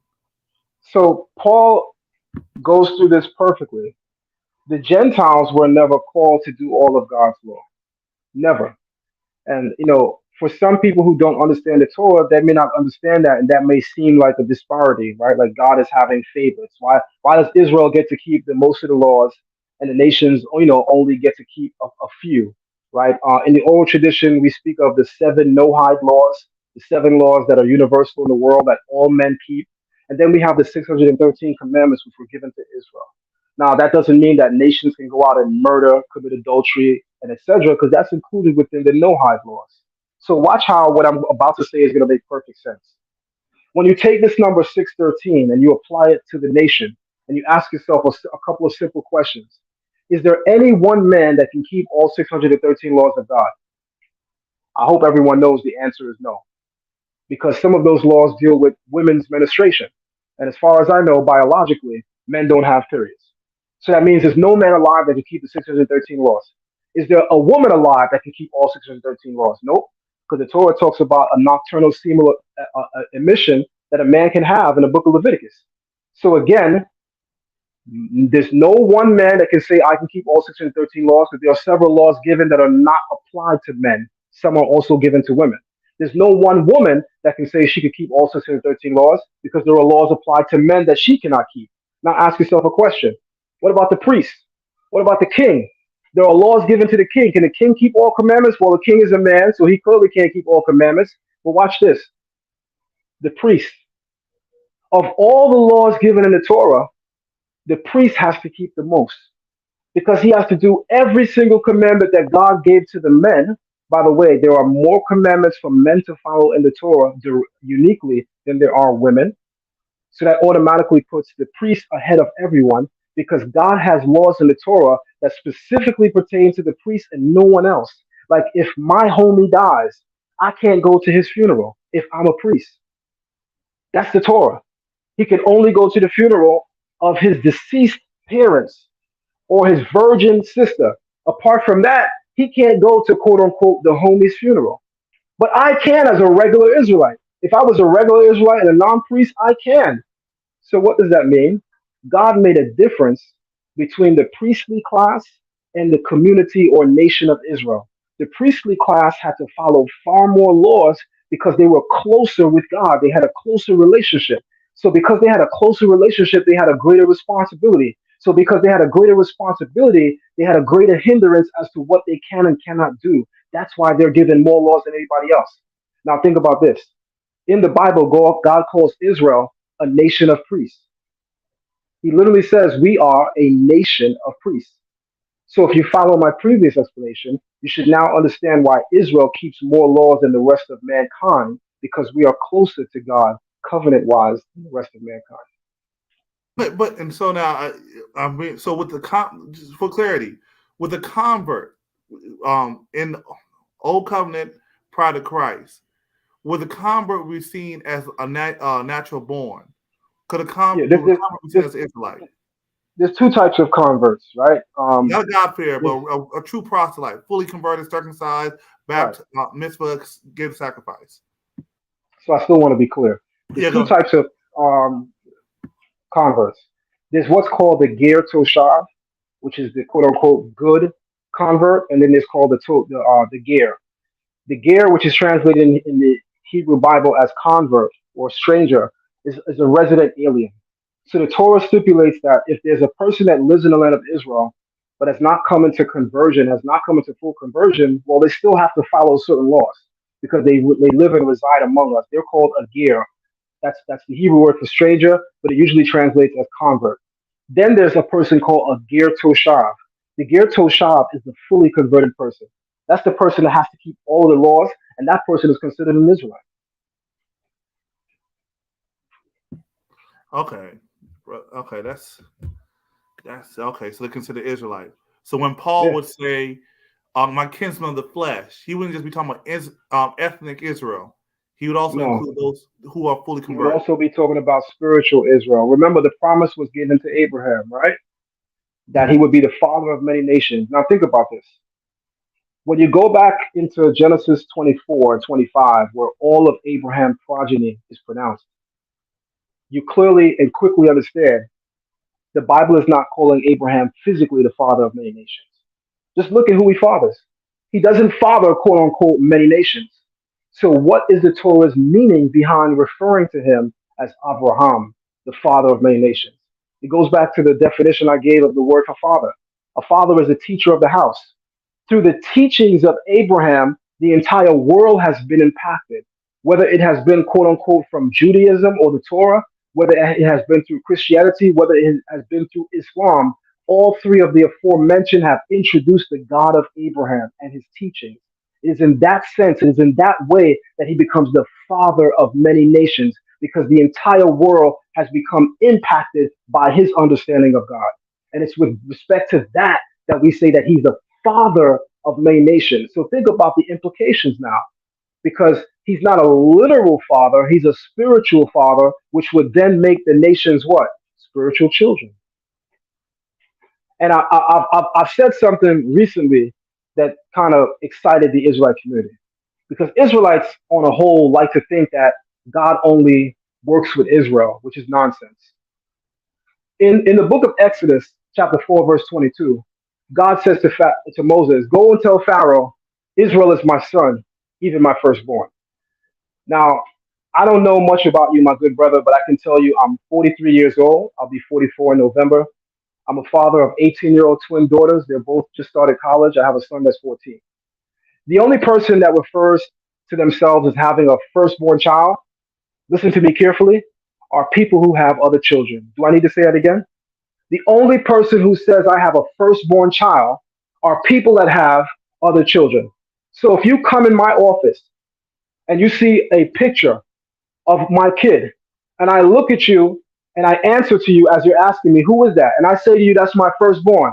The follow-up question is probably going to be, oh, where's your other children? Why? Because you describe this person as your firstborn. When you have one child, you never say that's my firstborn. You just say that's my child. The people who say that they have a firstborn are people who have other children. So listen to me carefully. The mere fact that God says in Exodus 4 and 22 that Israel is his firstborn certainly puts Israel in a class above the rest, but it also lets you know God has other children. I hope you're hearing me. Brother, you making sense. With that, it kind of leads me to that. I believe Isaiah, that Israel's my Egypt's my people, Assyria's my handwheel.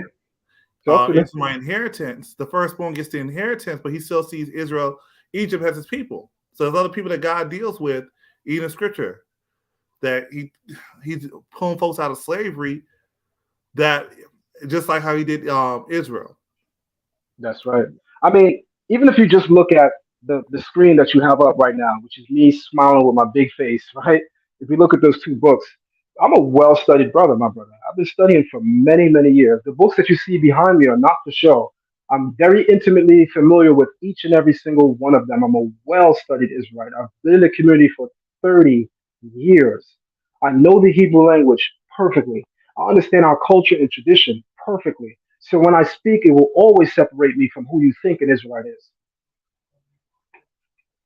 That's good. That's good. So dealing with Christ, right?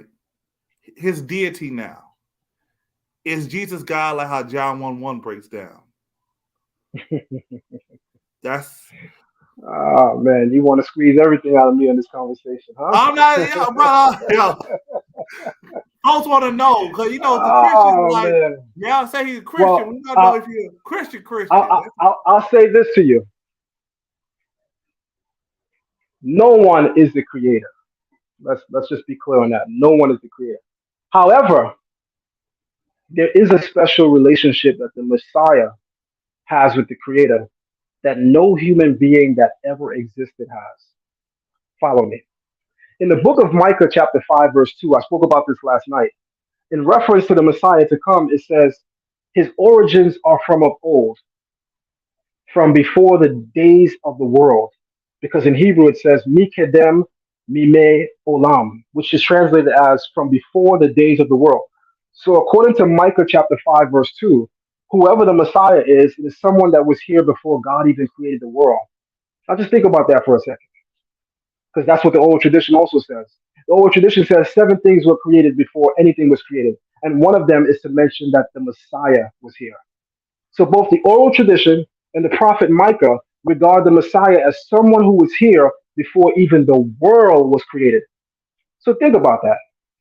Angels are a part of God's creation.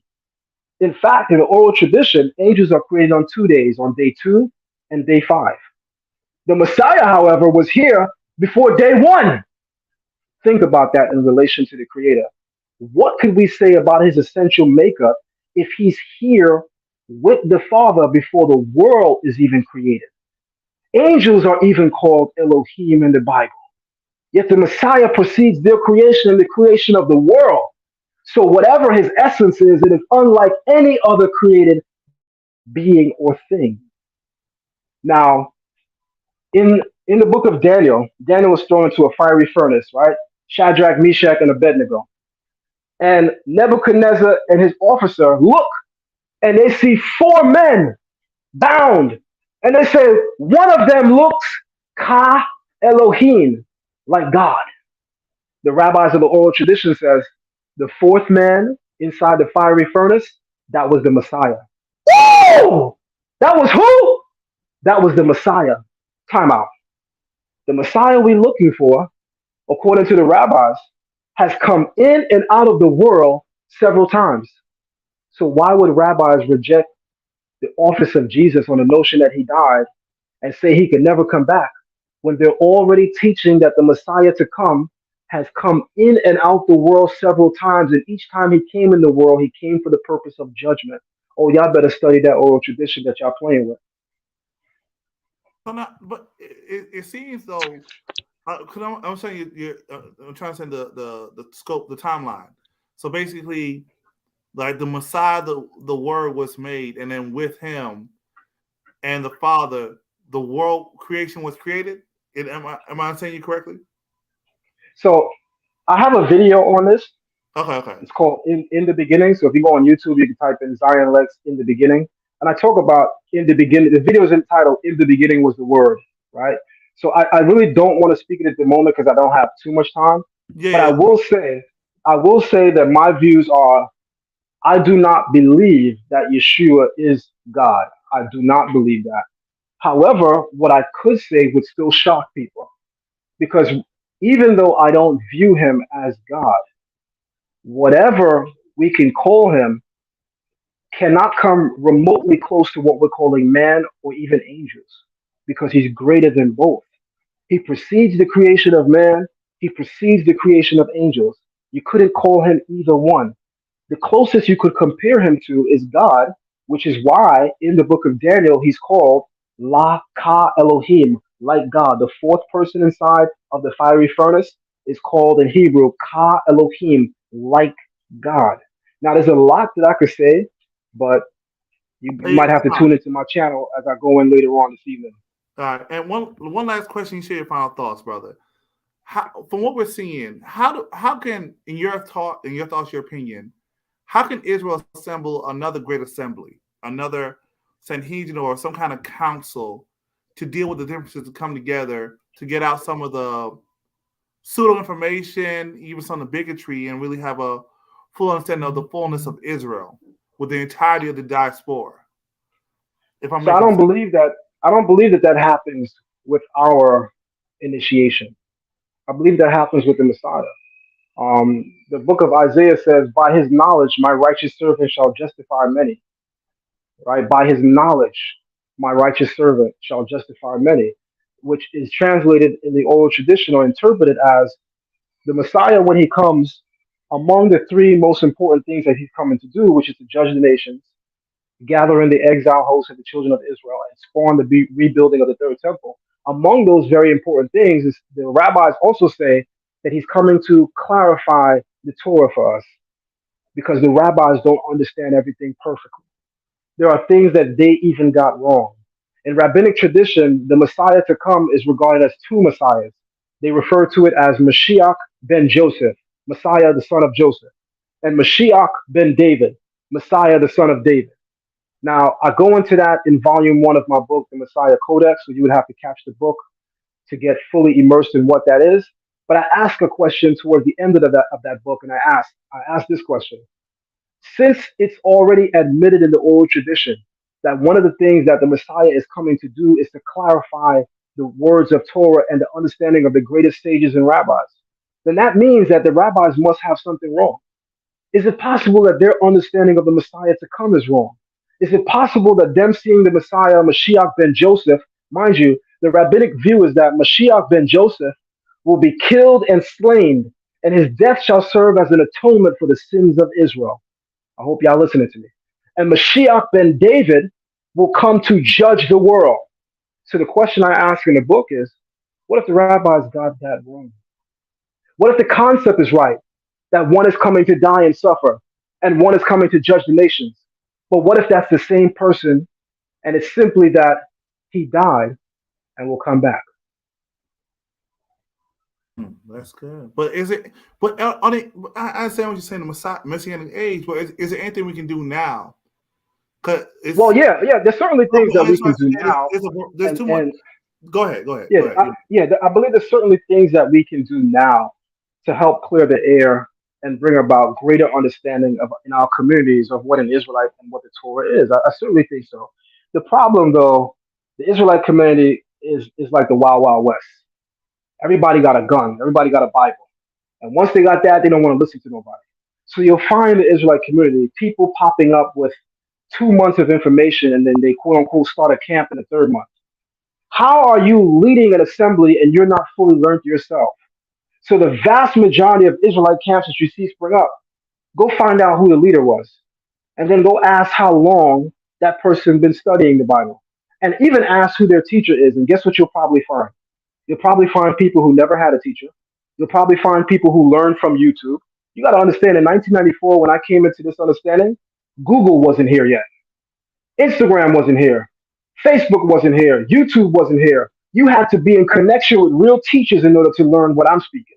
You had to have a real viable connection. That is missing in the Israelite community today. People are watching YouTube videos and making themselves teachers at the end of the week. So that's part of the problem that we're having, is that there's no real respect for an authoritative base, for coming under the tutelage or teaching of someone. We don't really have that. So because we have that, it's like the Wild Wild West. Because everybody can get a Bible, nobody wants to listen and learn. And that's the problem. So what you need then is people who are in positions of authority, people who are respected by the people. They have to be able to humble themselves to come to the table and begin to discuss matters of biblical understanding in order to harmonize and bring about a greater community. Until that day, you will continue to see what happens. But here is what's also the problem with that. How do we come together to discuss a Bible that we all have different views on? You see, when there's no central understanding of the text, you always have ambiguity. You always have different views. This is one of the benefits of the oral tradition. The oral tradition makes it such that no matter where an Israelite or a Jew is in the world, they're on the same page because they follow what's called the oral tradition. So that's why even among rabbinic Judaism, among European Jews, a European Jew can go to, as a person that lives in New York, they can go to London and spend Sabbath with a Jew there. You know what the European Jew in London is not going to tell the European Jew from New York? Oh, sorry, we keep the Sabbath on Monday because we follow the Enoch calendar. You know, the crap you be hearing in the Israelite community? Talk about it. Talk about that calendar. We don't keep the Sabbath at night because, you know, we follow the day Sabbath. No, because they have a central understanding of Torah via the oral tradition. No matter where they are on planet Earth, they are on the same page. So until Israelites acknowledge and understand that we do have a central body of teaching that puts us on a whole nucleus together, no matter what we do, there's going to be division. Yeah, and then with that, there's also a level of succession that you can trace down who was taught by who and the understandings over time. I'm with you. So it sounds like, in a way, to have that a better cohesion, there needs to be more talk about the oral tradition and not so much of a bashing of it. That's what I'm hearing from it. I don't know if you're still here, Ryan.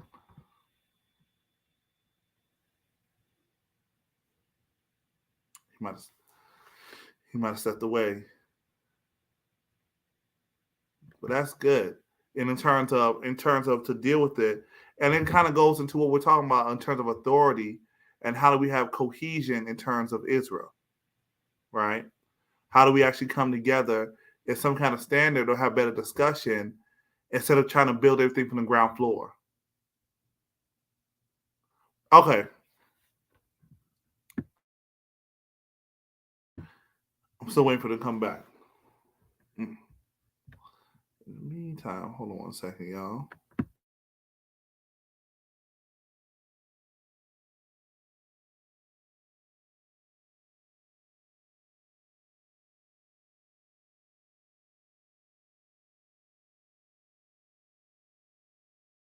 Give me 1 second. I'm about to pop out and drop back in. Zion, I don't know if you're still there, brother. And I'm sorry if I'm being too informed by calling you Zion.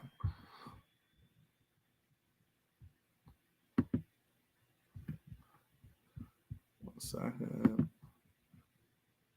Oh, he dropped off. Oh, okay. Do you need the link? Give me 1 second.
No, I'm here. I'm here, back. Sorry, no. Yeah, no. There we go. There you go. There you go, brother. No, I'm here. I'm here, back. Sorry, no. All right, you can hear me? Yeah, I can hear you. I can hear you. All right, sorry about that. I received a phone call and it threw me off. I'm on my phone. No, you good. I understand. So, I was saying, so it seems like there's been a level of not necessarily bashing the oral tradition and the rabbis, but it might help in terms of coming together to not build everything from the ground floor. Absolutely. I And think with a greater understanding of that central body of teaching that unites us in terms of our understanding of the Bible, I think that the Israelite community would benefit, right? When you look at the Jewish community, you have to ask yourself, what keeps them so united? Why is their united front so strong? Well, they have a central body of teaching that unites them in understanding. No matter where a Jew is in the world, they keep the Sabbath the same. Now, you do have subdivisions among Judaism. You have the Reformist Jews. You even have Orthodox Jews, right? You have Ashkenazic Jews and you have Sephardic Jews. The difference between Sephardic Jews and Ashkenazic Jews isn't a matter of them differing in their understanding of Torah. It's a matter of having differences in custom, or what's called in Hebrew minhag. So there are customary differences between Sephardic Jews and Ashkenazic Jews. They don't have differences in the way that they understand the Torah. So a Sephardic Jew can go to an Ashkenazic Jew's home and don't have to worry about on the Sabbath they keep it on this day or they don't do it on that day. In the Israelite community, it's the Wild Wild West. You never know what you're up for because there's not enough of a central understanding of the text. I don't trust the Israelite community enough to randomly go stay at someone's house on the other side of the world because I just happen to know that because we don't have a central understanding that unites us, you might have someone holding on to some crazy understanding and some crazy doctrine that I don't feel safe bringing myself and my family around. So that's good. So with it, Hillel wasn't wrong to have a calculated calendar. Hillel the second, 300. No, Hillel's calendar is very accurate, right? Hillel's calendar ensures that all of the holy days in the Bible fall in their season. Like when you're following Hillel's calendar, Passover is always in spring. It's a spring festival. That's why it's called in Hebrew Aviv, which is the word for spring. Hillel's calendar keeps all of it all of the holy days in their seasons. Passover, Pesach, is a spring festival. It has to happen at a certain time. Yom Kippur, Rosh Hashanah, also called Yom Teruah, Sukkot, also called the Feast of Tabernacles, that comes during the harvest. The people who don't follow the Hillel calendar, here's what starts to happen with them. They're keeping the Day of Atonement in June and July. How, Sway? It's not a summer festival, it's during the harvest, fall. I know people who follow what's called the Calendar Coalition in the Israelite community. Sometimes their following of the Israelite holy days is so off because they don't follow Hillel's calendar that they're keeping Passover in February, winter. Passover is a spring festival. So we put great respect on Hillel's calendar because it's very accurate in Deontay Wilder's voice, even to this day. So to celebrate Sukkot in August will just be madness. It's crazy. It's madness. So we have a brother that comes through, his name is Bruce. He says that we're all in sin because we don't follow the calendar, the luminaries. And he says Sukkot is in August, and the Sabbath, the last Sabbath was Thursday because the new August is still summer. Yeah. August is still summer. When you remember that Semitic people are an agricultural people, Israelites were an agricultural people. Many of our festivals are in harmony with the times of agriculture.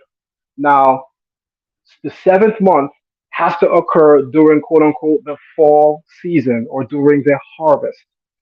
To keep in August is crazy because we're still in the heat of summer. Same thing with Pesach or Passover. It is a spring festival. To keep it any season outside of that is sheer madness. Now, the same people that are doing this, give them an elementary test on the Hebrew language and watch them fail. Give them an intermediate junior high school test on the Bible itself and watch them fail. A lot of the people who are coming up with these new ways of looking at the Bible, give them basic tests on the Bible and you will watch them fail horribly. Why are we following people who aren't fully learned themselves? Oh, so what are your thoughts on Jasher then? I respect Joshua. Isn't Joshua mentioned in the Bible? And this is why I follow the oral tradition. Listen to me carefully. In the Bible, it tells you if you want to know more about this story, go in the book of Joshua. If the Bible is all we need, why would the writers outsource us? Why would they tell us to go in a book that's not in the canon? I got another one for you. In the book of First Chronicles, chapter 13, verse 26, if you want to know the rest of the acts of this particular king, it says, so you have to go into the Midrash to the book of Kings. The Midrash is in the oral tradition. If you want to know the rest of the acts of this particular king, you got to go into the Midrash to the prophet Edo. Well, we all know there's no book of Edo in the Tanakh. That's in the Midrash. So again, if all we need is a Torah and a Tanakh, why are the biblical writers outsourcing us to go towards the oral tradition if we want to learn more? You got to understand, to cover all facets of Israelite history is too voluminous to fit in a book. The Torah and the Tanakh is concerned with preserving those histories that are necessary for teaching points, that are necessary for the edification of the people. To include everything that happened, every kernel, every nugget, every detail is too voluminous to walk around with. Those things are preserved in what's called the oral tradition. Now, I'm with you on that. I'm with you, but more so the Jasher that's out today that a lot of people quote, right? Would you hold to that? The 13th century, not the 13th century one. I put respect on the original book of Jasher, which if you go on Safaria.org, you can find it. Like you can get access to the original book of Jasher. Yeah, it exists. It's free online on Safaria.org. Okay, that's something we ought to. What are second Ezra's? As second Ezra's, there's certain things that you got to be careful with, right? Because we do know that even though there were certain books that began as a legitimate source, there were things that were added to them. So I wouldn't tell anyone don't read them. What I would do is not suggest it as a reading for someone who is newly coming into the Bible. What we always told people coming up in our congregations here in New York City is, before you go outside the Bible and start reading these extra biblical works, make sure you have a sure and secure foundation in your understanding of the Bible. If you're not fully understanding of the Bible, why are you coming to me asking me about the book of Enoch and its contents? You can't even explain Exodus chapter 2. You can't even explain Genesis 1. If I open up the book of Leviticus, you probably have never even seen things. So why are we discussing Enoch?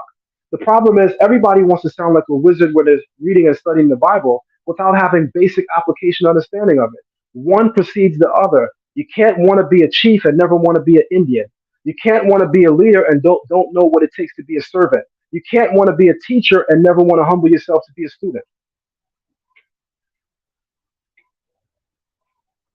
Brother, that's good. That's good. Now, I know so there's one thing I did want to ask you before. Is dealing with who's the Israelite with the tribes. Because there's a scholar, Remy Iona, who comes through. I know Remy. I know him personally. Okay, so he says that the Yoruba are Hamites, and I've seen the So video. Go ahead. Yeah, me and my good brother Remy, we disagree on that, and that's okay. Scholars can have disagreements. He's not any less my brother, right? In fact, what's invited in the oral tradition is the fact that people have different views, because in having different views, it might bring someone who is in receipt of a wrong view to come closer to apprehending that which is true. So there's nothing wrong with having a different view, but I can certainly say that my scholarship has not arrived where he is. I have seen credible evidence for the Yoruba people being described as they describe themselves, many of them, as being descended from the tribes of Israel. No different from the Husa or the Hausa, the Fulani. They also have in their oral traditions that they came from the land of Canaan. Right? They're not calling themselves Israelites. They call the Fulani call themselves the Canaanites. Okay, so then what would you say is a good measure to say for someone to say they're Israel or for an outsider to ask that question, being that there seem to be different discrepancies, and I'm thinking you don't hold to necessarily. I'm speculating here. I'm not sure if you hold to the curse of Deuteronomy 28 to be an indicator of who's Israel. So I do look at because that's what we ask a lot. How we know? Yeah. So I certainly look at Deuteronomy 28. I certainly bring out a lot of references. I debated a black Jew. This is what he calls himself, a black Jew that lives in Israel, that is proficient in the Hebrew language. I debated him on this very topic. It's on my video, on my YouTube page. You can see me responding to him. He says that Deuteronomy 28 is a prophecy describing something that already occurred in the first century Common Era through the Romans, and I challenged him on it, and our challenges were great. I certainly believe in Deuteronomy 28 as a marker for who Israel is, except I don't believe that it's a failsafe, meaning that every Israelite must be able to do that. I think the best thing to do is for someone not to necessarily say, I'm an Israelite because Deuteronomy 28 in its last verse prophesies slavery. I think what we should all go by is culture, and history. What is your history, right? There shouldn't be an Israelite saying they're an Israelite that also hasn't simultaneously done a DNA test. I did a DNA test.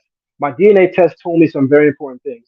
The first thing it told me is that my ancestry goes back to West Africa, which is important because many tribes in West Africa are recognized today as being described from the biblical Israelites. European Jews are sending envoys right now and have been for the last 10 years to various prominent cultures in West Africa, namely the Igbo people, because they acknowledge them being Israelites, right? So the first thing my DNA test showed me is that I am connected to West African Jewry. That's the first thing it told me. And to me, that is stronger than me having to look at the Bible and rely on my interpretation. My DNA matches people who are historically identified as being ancestors of Jews. And for me, I know I'm a Jew based on that. Okay, so DNA plays a factor. Now with the curses, I'm just gonna ask plain. Is it wrong? What's your thoughts on there? Some Ashkenazi who use the curses and say the Holocaust is a judgment from God. Rabbi Manis Friedman said that children, Jewish. I'm trying to get a quote together. That basically, like the Holocaust was a judgment from God on the Jewish people. That's why the Jewish children went through it, because their parents weren't keeping the law. They weren't being right with God. Would it be right to say that there are other communities, other Jewish communities, Ashkenazi, Sephardic, Mizraim, whoever, they too have gone through the curse as well? And would the Holocaust be a a sign of the curse, if you get what I'm saying. That's a good question. A very good and honest question.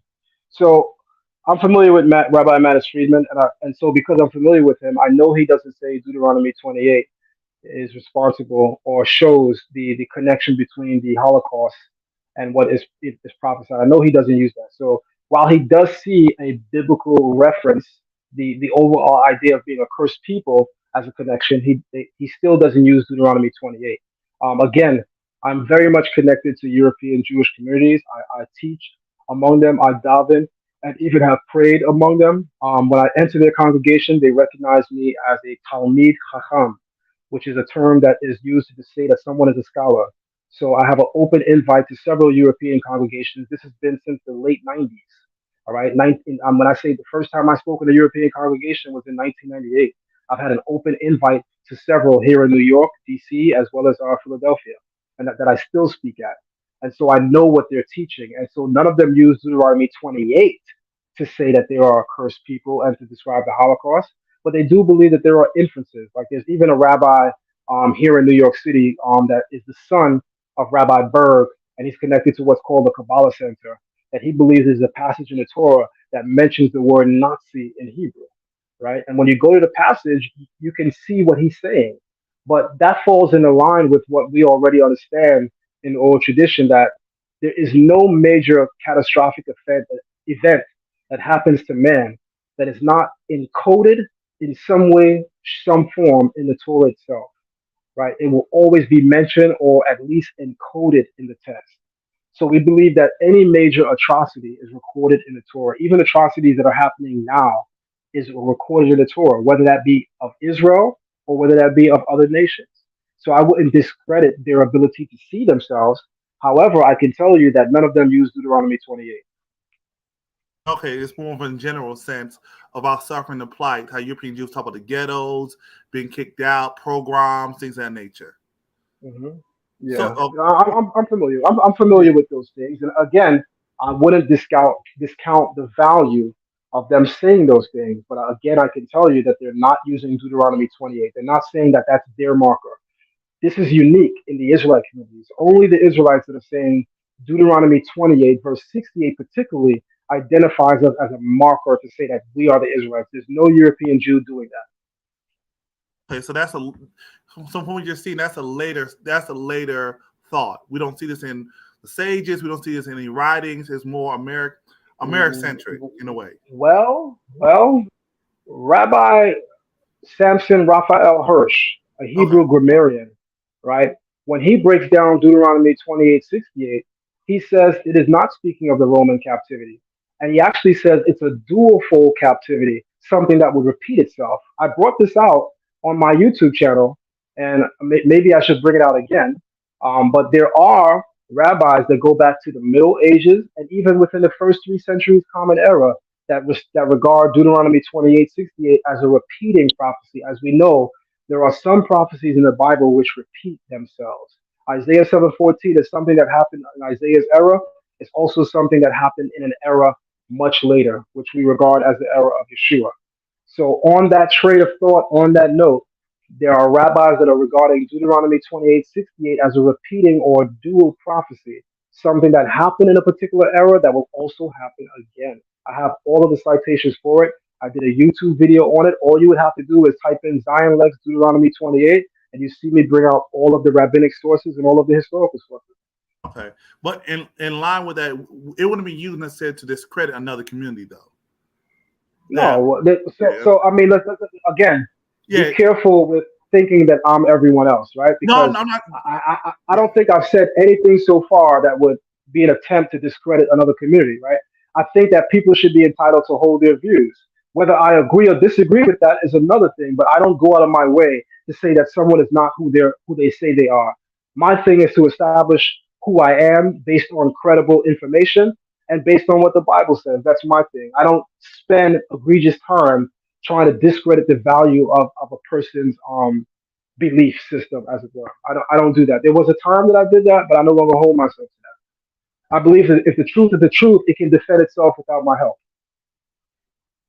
Yeah, and I'm just asking because of the conversation we've had in over here, and there many Israelites who come through to say that who else but the Negro has gone through the atrocities, and then to say that primarily Ashkenazi were never in slavery, going with the whole notion of slave. So that's why I'm just asking the question, not to you per se, but things have come up in the community, in the collective. Okay, So I appreciate that. Yeah, I definitely appreciate raise the element. Yeah. So hold on, but you said the Kabbalah Center. So with the Kabbalah, what is your thoughts on that? Because that seems to be a more it's a later tradition, so should it be accepted, or do you accept it at all in incapacity? When you say the Kabbalah is a later tradition, could you give me a timeline? When you say it's later, what do you mean in terms of a timeline, like a chronology? Let me get the actual time.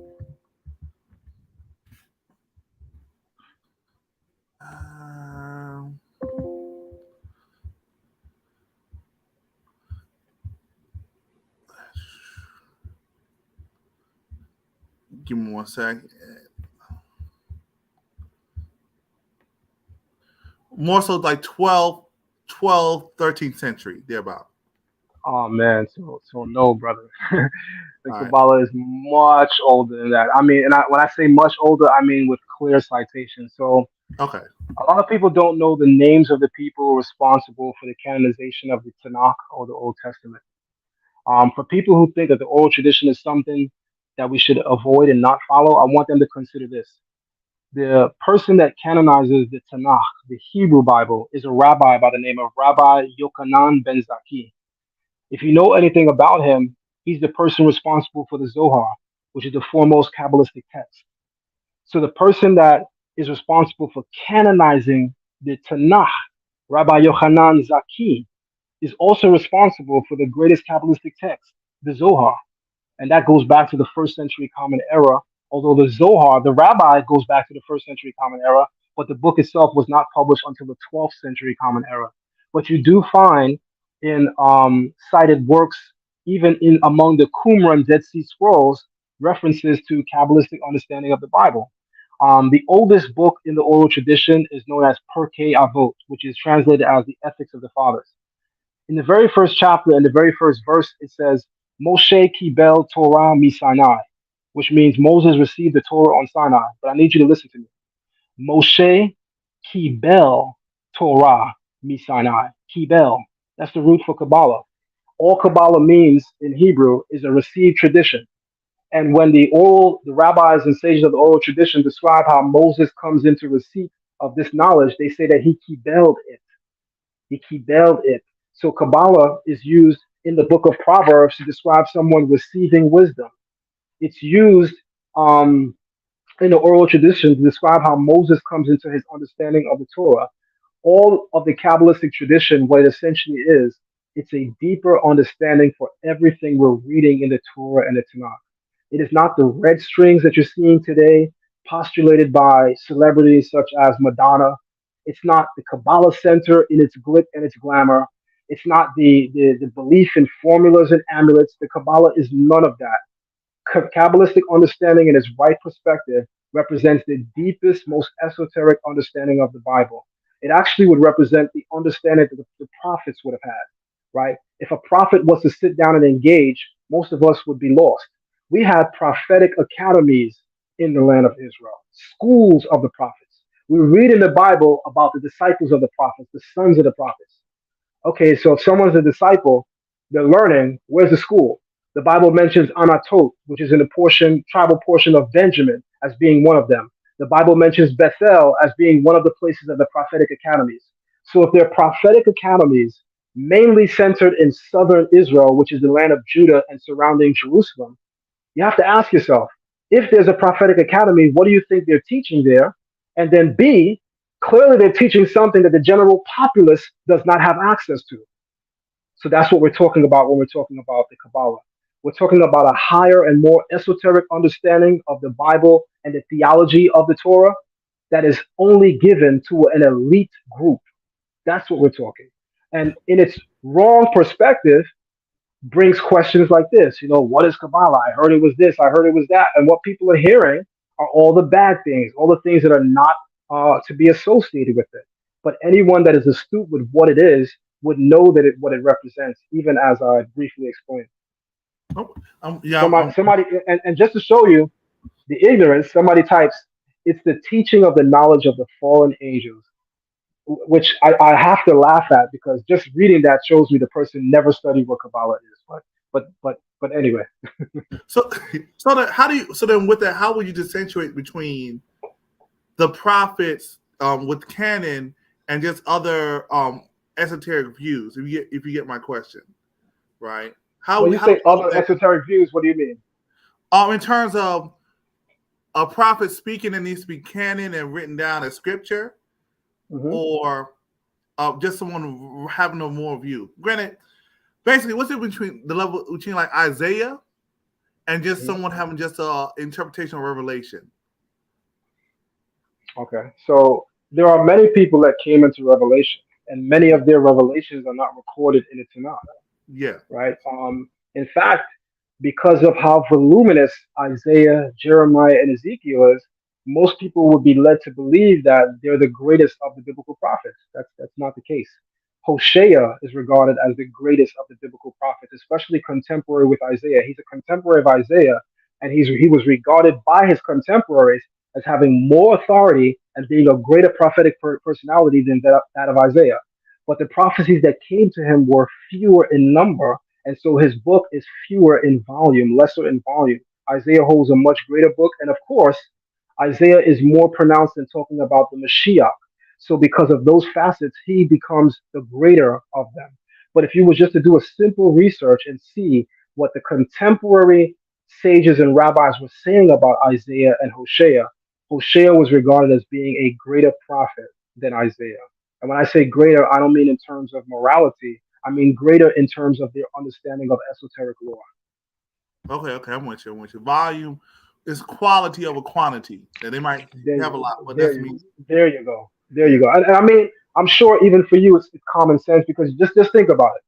The people who are popularly known in the community for having the knowledge, right? Whether it be the Christian community, the Israelite community, whatever it be, Jewish community. Think about this. There are people who are popularly regarded as having a lot of knowledge. But we all know someone whose knowledge trumps theirs. We all know someone whose knowledge base trumps the people that we're seeing on TV and we're hearing through the internet. So because a person is popularly received and understood does not make them greater than others. Okay, now someone brings up a good point that John the Baptist, just dealing with the prophet, John the Baptist was the greatest as to what Messiah said. So now, how do you synchronize that to where I don't know how much writings they all from the sages on John the Baptist, but it seems from the gospel John the Baptist put on a higher pedestal than those who came before him, other than Moshe. Well, remember, John the Baptist in the New Testament is regarded as the reincarnation of Elijah, right? The second coming of Elijah. That's who John the Baptist is regarded as, according to the New Testament. Elijah was a great prophet himself. In fact, he was the only prophet in the entire Bible that was spoken as someone who would leave and come back, right? So if John is the reincarnation or the second coming of Elijah, then I wouldn't discredit that value. Okay, so now you say reincarnation. So with that, how will we differentiate between? Can we see some of the camp dudes? A lot of One West. They'll say that they're the reincarnation of this person, that person. Even you had Comfy Tazadakia saying he's a comforter. So how would you differentiate between someone lying and someone being the actual reincarnation, or does that still happen today? All right, so the Torah has a test of who is a true prophet. Okay. A true prophet is not someone that comes and produces a miracle, right? Because the Bible makes it clear that someone can not be a prophet yet still be able to produce a miracle. The true test of a prophet is to find which one of them, in all of their greatness, at the end of their message, they're negating the worship of God. Because remember what it says in Deuteronomy 13. It says, if there be a false prophet among you, or if there be a prophet among you, these are the things that he shall do. And the false prophet is not simply one that produced a miracle to get you into believing that he's a prophet, but he's also someone that said, come and go worship other gods. So this is presented to me when I talk with rabbinic Jews. Rabbinic Jews that reject Jesus, they said to me, "Come on, Zion, you know the language very well. You know the Torah very well. You've mastered the corpus of the oral tradition. How do you come to this newfound understanding that you can accept Jesus?" Yeah, he produced miracles. The Talmud even says it, but it was false, brother. The Creator can make people produce miracles in order to test their heart. But I said I said to them, we couldn't use that barometer against Yeshua.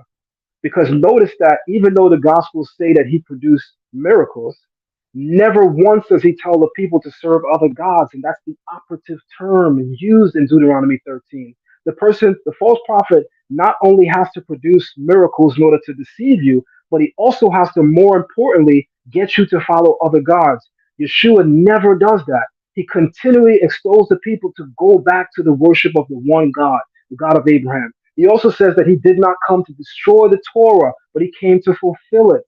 So he is not a person that is coming to destroy. So we know that he was a true prophet, a true person sent by the Almighty.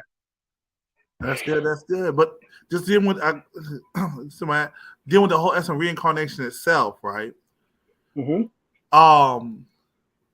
Just if you can just quick breakdown on that, and is it possible that that's still happening today, that folks can see themselves being a reincarnated biblical figure? Because there are certain folks who use that to elevate. Yeah, I've heard. Yeah, I've heard that, and you can expect that from people. Man, one thing you can expect from man is man being man. You know, there are people that have even been in the Israelite community that have said that they are the reincarnation of David, right? So that's where the house of David came from, right? And even in the Christian community, you have been people that said that they were the reincarnation of past biblical characters. So there's no proof in the oral tradition to validate someone having a reincarnation because the rabbis and sages never saw the necessity for such. If someone tells you they're the reincarnation of so and so, who cares? Unless that person is saying that they are the Messiah, then that has value to want to make credible. That has value to want to scrutinize. But someone needing a test to validate whether they were here before, of what value is that? There's no intrinsic value in me needing to test that. Some people are just crazy, and that's why they believe that. And if it is true that someone did reincarnate, then why would I look to invalidate that? Right? Well, one thing we have to understand about the soul is its eternality. The soul is eternal, right? When the Creator spoke with the children of Israel on Mount Sinai, he said, I speak not only with those who are here today, but even with those who are not here. The sages of the oral tradition say, what is the Creator talking about? What does he mean when he says that he's not only speaking with those who are here today, but he's speaking with those who are not here? And the sages and rabbis answer, every single soul to be born from a Jew, from an Israelite, was present on Mount Sinai. To which the rabbis ask, how is that remotely possible? To which the answer is Gilgulim, the Hebrew term for reincarnation. There isn't a single soul that comes into this world, and then when it leaves, it cannot come back. Your soul is cyclic. Your soul is eternal. Your soul can come into the world and it can come back into the world. Don't believe me? Look at what's said about Yeshua, that he would come back. That would be reincarnation. It said about Elijah that he would come back. That would be reincarnation. There would be no other way to explain that unless to understand and acknowledge the existence of what we call in Hebrew/Aramaic Gilgulim, which is translated in English as reincarnation. When you say he'll come back, you say reincarnate. You don't say that to be like the second coming, him, piercing the heavens, him coming down, in the physical body, or more so him coming back in a new body. There was nothing within what I said just now that wouldn't allow for what you're saying. So okay, I'm trying to say. Yeah. So no, I don't disannul or disavow that. Right. I certainly believe that, as I mentioned earlier, we have as a principle, one of the 13 foundations is that the belief in resurrection, that the body and soul can return in Olam Haba, the world to come. Body and soul. Okay. Yes, the body and soul. This is discussed in the old tradition that the Sadducees completely rejected the idea of resurrection. The Greeks and the philosophers, they believed in resurrection, but they only believed that the soul would return.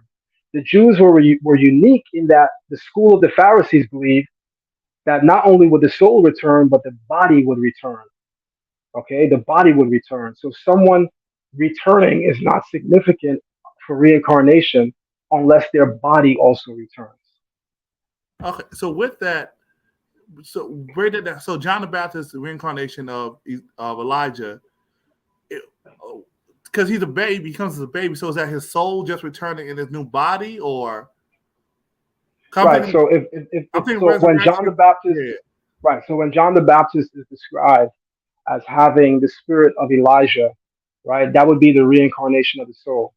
What the oral tradition speaks of is an end time resurrection, where all souls that once inhabited a body can return. Right. That's what the oral tradition speaks of. I'm not sure if you guys remember, but matter of fact, I'm sure you do remember because you are adherents of the New Testament. But one of Yeshua's followers asked him about the resurrection. So if this whole resurrection thing is true, what happens when a man dies and he's married to a woman, and then she goes on and becomes another man's wife, and then that man dies, and then they all die. In the resurrection, whose wife is she? And Yeshua says that's easy. None of y'all, because there is no marriage in the resurrection. You got to understand that marriage is an earthly bound concept and ideal, right? It's the same reason why God doesn't have a wife, right? The idea of marriage is that you have someone that's a spiritual helper to help you in your journey of life. I was asked on some of the TV, why is it that the God of the Bible doesn't have a wife? And that the fact that he doesn't have a wife is proof that the Bible cannot represent any truth. Because when you look at other cultures, their gods have wives. And I said, no, on the contrary, that's silly. Why would the God of the universe, the God of the world, need a wife? The concept of a wife is someone that will help you along your journey in life. The Creator needs no aid. He needs no help. He is what we call self-sufficient. So I just think when certain things are understood, you wouldn't even have certain questions. Yeah. But my time is pressed, Yeah. fellas. I thank you guys for commenting on my video. I didn't catch everything. I will go back and listen We haven't objectively. watched too much of it yet. We haven't watched too much yet. But I will be going live this evening. I will be talking about Isaiah 53, and I will be bringing out some things that I know people haven't heard. And you guys can feel very free to even join the panel if you would like. Man, thank you for joining, Zion. You're always Thank welcome to you. come back, brother. We would love you to come back. So there's always folks who have certain questions. So if you ever have time. All right. Thank you very much, my brother. And thank you to Brother Bareen, man. Me and him have spoke, from time to time over the years. And while we don't agree on everything, one thing that we do have is respect. So thank you, Brother Bareen, for allowing me on your platform. Much respect to you and what you do. And hope to speak with you soon as well. All right. Take care. Thanks so much. Shalom. Shalom. All right. Thank y'all. Shout out to William Brown. Thank you. Shout out to Zion Lex. Thank you for coming through. This is a great talk, great discussion. Hopefully we'll have some more in the future. And he just brings up a certain essence of what we're talking about, dealing with the authority, dealing with the rabbi. So this might be something we have to look more into. This is something we might have to look more into. I'm gonna go back to the video I was sharing earlier, so we can get an understanding. But what are y'all thoughts in the chat as I'm pulling this up? What are y'all thoughts? I know it's pressed for time. This was kind of impromptu, right? So of course, there's a lot of other things we could touch on, but yeah. And I did want to ask one more question. In terms of the passage dealing with after as a point in time, a man to die, after death comes judgment. To see how he views that and what we're talking about. But with that, let's just go back to what's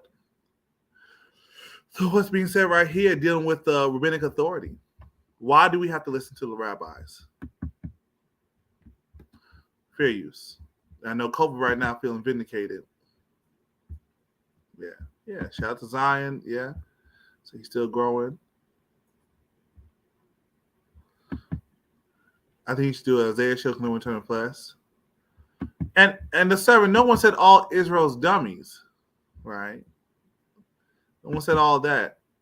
It just seems to be certain conversations is not a free flowing of ideas, and some that leads to dead ends. But we're growing, All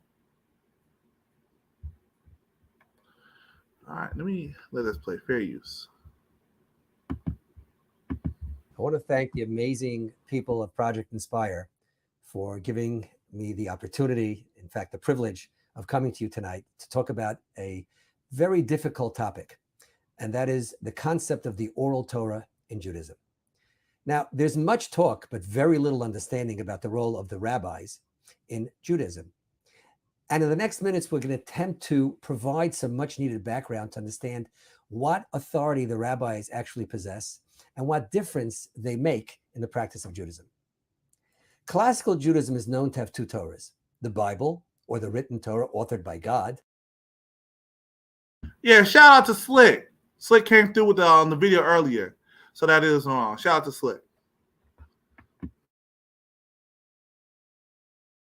And the oral law authored by the rabbis.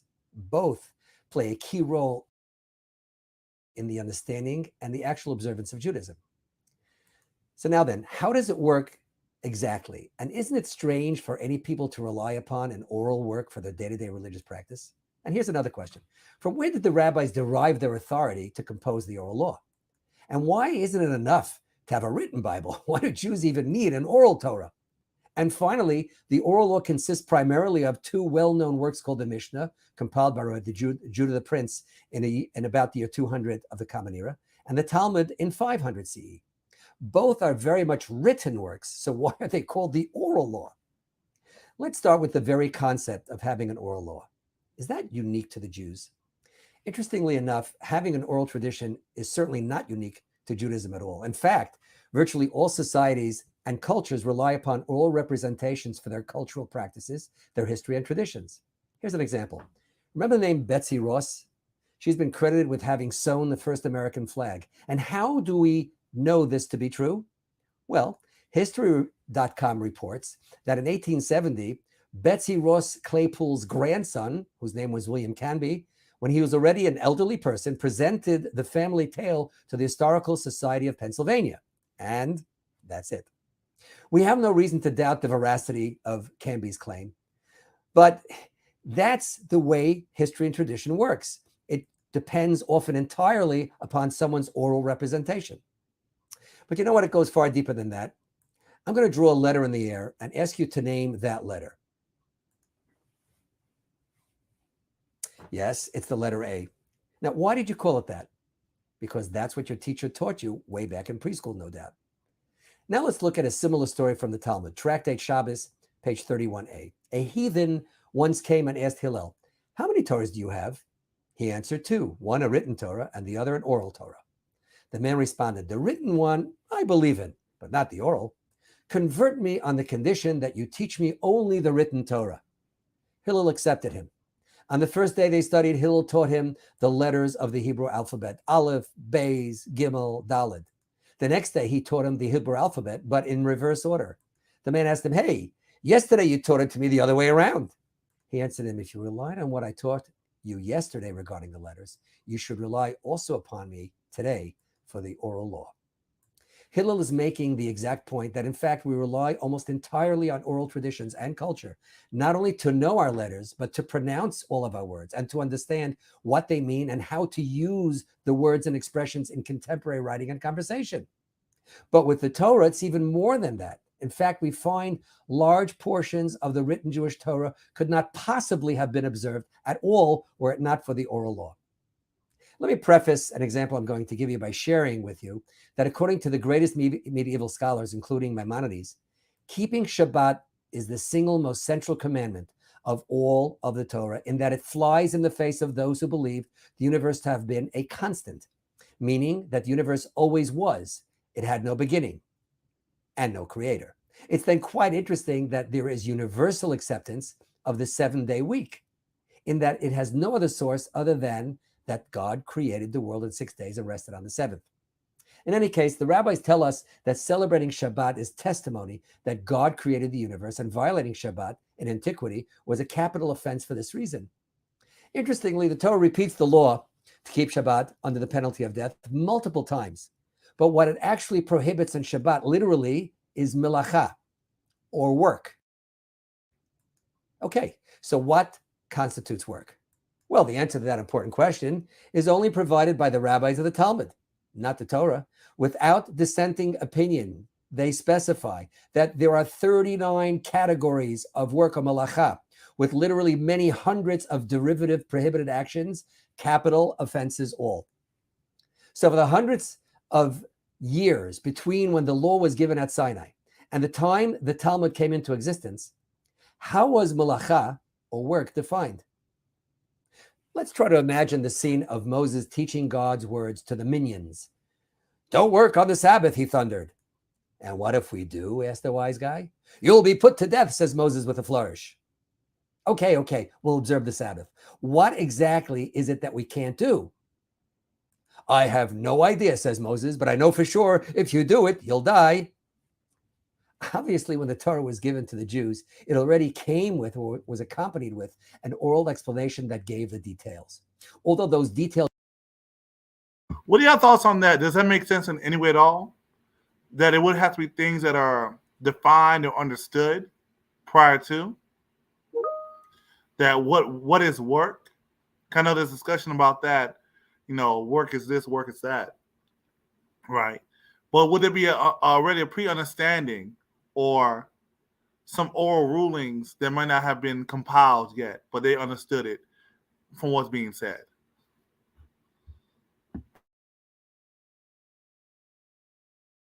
Weren't committed to writing, they were nonetheless carefully taught by teachers to students and by parents to children for about 1,000 years. Here's another great example.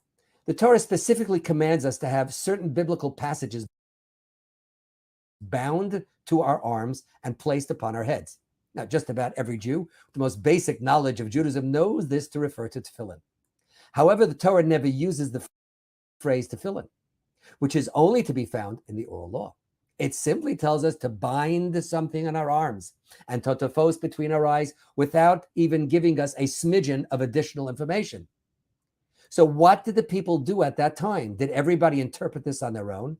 And there were thousands of different tefillin created of different sizes, shapes, and colors? In fact, we have quite a number of ancient tefillin that were unearthed over the last many years, and they all sport the same specs. They're black, square on top, oblong on the bottom. They're made of hardened leather, use straps to tie them on our hands and heads, and they contain the same texts inscribed on the same types of scrolls inside the boxes. Obviously, the instructions were delivered at the same time as the command to don those tefillin. Moses said, in the name of God, don tefillin. The Jews said, how? And Moses obviously provided them with the answers and the details. These examples are not exceptions. In fact, it could be safely said that the vast majority of details regarding how to keep kosher, observe the holidays, get married, build a family, mourn our loved ones, and even pray are only stated in the Torah as concepts without any details about the how. The laws we possess regarding ritual slaughter of animals are voluminous and complex, to say the least. But the Torah actually says in Deuteronomy, in the event you would like to eat meat, you must prepare it in the way that I have commanded. Now, the problem is that nowhere else in the Torah does it so much as mention the laws of ritual slaughter. It doesn't make much sense to have the written law requiring ritual slaughter without an already extant body of oral information so you can actually eat that steak. And so it fell to the rabbis to faithfully collect these oral instructions and teach them to the people, not merely as volunteers, but as fully mandated by the written Torah to teach the law, decide the law based upon Torah, judge the people, enforce the law, and enact new laws as necessary to help observe the Torah. In fact, the rabbis maintain a very disciplined adherence to a constitutional process to settle disputes and enact new laws. The Torah states in Leviticus, Ushmartem es mishmarti, therefore shall you keep or watch over my charge. This is intended to caution the court regarding the fact that they must enact or legislate new laws to protect the laws of the Torah. And regarding judging and enforcing the law of the Torah, it states in Deuteronomy, in a portion that will be read in synagogues this very Shabbat. In Deuteronomy, it says, judges and officers shall you make thee in all thy gates, which the Lord thy God gives you, and they shall judge the nation with true justice. They're mandated by Torah to perform these functions. We should note that the Torah is replete with new cases for which Moses could not provide rulings. Those of you who are somewhat familiar, there's the story about the wood gatherer, the one who blasphemed against God, the concept of the Pesach Sheni, the daughters of Tzalavchad. And if you don't know what I'm talking about, ask your local rabbi. It might be a very good launch pad to start learning the Torah. So Moses was presented with situations he had never seen before. So he had to try and derive the answers from the written Torah. And when he could not, he went back to God for additional information. The Jews required answers, and Moses was obligated to research those answers and provide them with the ruling in these cases. So here's an important question. Why does all this vital knowledge reside in oral form? And how did it come to finally be recorded? Now, the Jews are unique as a wandering yet eternal people, which begs the question, how have we in fact maintained our unique identity for thousands of years of exile under the worst of conditions? And the answer is through our Bible, the Torah, which scholars have called the portable homeland of the Jewish people. And now, if every detail of every law were included in the written Torah, it would be extremely unwieldy and not very portable at all. The written Torah, in effect, became the cliff notes of religious practice, and the oral law provides the details. Now, another reason for having an oral law is that the immutable laws of Torah must transcend the ages and contemporary case law. For example, the laws of property damage, as they appear in the Torah, involve what would happen if your bull destroyed your neighbor's vegetable patch. Now, how would you apply that to when your F-150 pickup truck rammed someone else's Prius? If all property damage were recorded and reduced to writing at that ancient time, they wouldn't seem to remotely pertain or apply just a generation or two further down the road. Instead, we prefer to explain the operative concepts behind the example given in the Torah orally from teacher to students, so that Judaism remains an eternally living and breathing religion, where the immutable concepts come alive as they are taught from teacher to student, and they can then be practiced faithfully in each new generation with its own case history. And with the exception of many scholars and teachers who kept their notes and journals privately, the oral law remained oral for thousands of years, during which time the all-important rabbi-student relationship was the paramount central feature of Jewish life. So now, how did we get to the point where we have a very much written 60-volume Talmud right behind me, and thousands of other publications of Jewish law that today comprise what is still ironically called the oral law? Well, when it became obvious that Jews were going to be exiled and the rabbi-student bond would be disrupted, the rabbis exercised a great leniency and, in a departure from tradition, recorded the oral law. First, in a compilation called the Mishnah, as we said before, in about the year 200 CE, and then again in 500 CE with a far more detailed record of rabbinic discussions of the Mishnah called the Talmud, and many other far-reaching oral teachings. Since that time, many thousands of oral works have been published, and they all have the status of what we call Torah Shebal Peh, which translates into the oral Torah. Not surprisingly, the charge has been made, and it is indeed a fact, that the Talmud contains thousands of disputes between the various Talmudic sages going back 1,000 years. So what's served by recording disagreements? And it's not like there are just a few disputes here and there. When you open to just any page of the Talmud, the rabbis seem almost like they have to argue about everything. However, there's another charge, which is made at the same time. People complain that the rabbis argue over the most minute and trivial hair-splitting details. Okay, well, which is it? Are they arguing over everything or only over the tiniest of details? This kind of reminds me of the time that my late mother, who was a gourmet chef, returned from visiting Israel. "How was your flight, Ma?" I asked her, and she couldn't stop praising the El Al pilots for their smooth flying. But she added, that airline food was beyond awful. Poison it was. And she said, pausing to further reflect upon the experience, such small portions. What a contradiction. If you hate the food, you should be thankful they come in small portions. Well, this same complaint applies to the criticism of the Talmud. Well, which one is it? Are they always fighting or only over the most insignificant differences? Well, it turns out that regarding the everyday practice of Judaism, there are few disputes at all, and an overwhelming 99% of agreement. However, due to the advent of new cases never before considered, and the small percentage of inevitable human error and forgetfulness, a disagreement may arise. Here we go. Ready, proof. The law shows the need for Messiah. The idea there has to be synchronization of thought lets us know it's supposed to be a law keeper. The law was given to humble Israel. All right. So, Ready, proof. So, what are your thoughts on the oral tradition, right?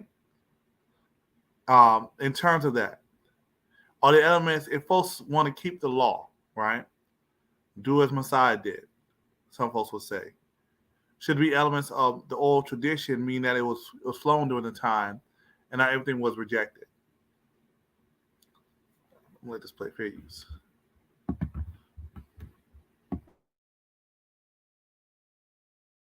On how to apply Jewish law in a given situation.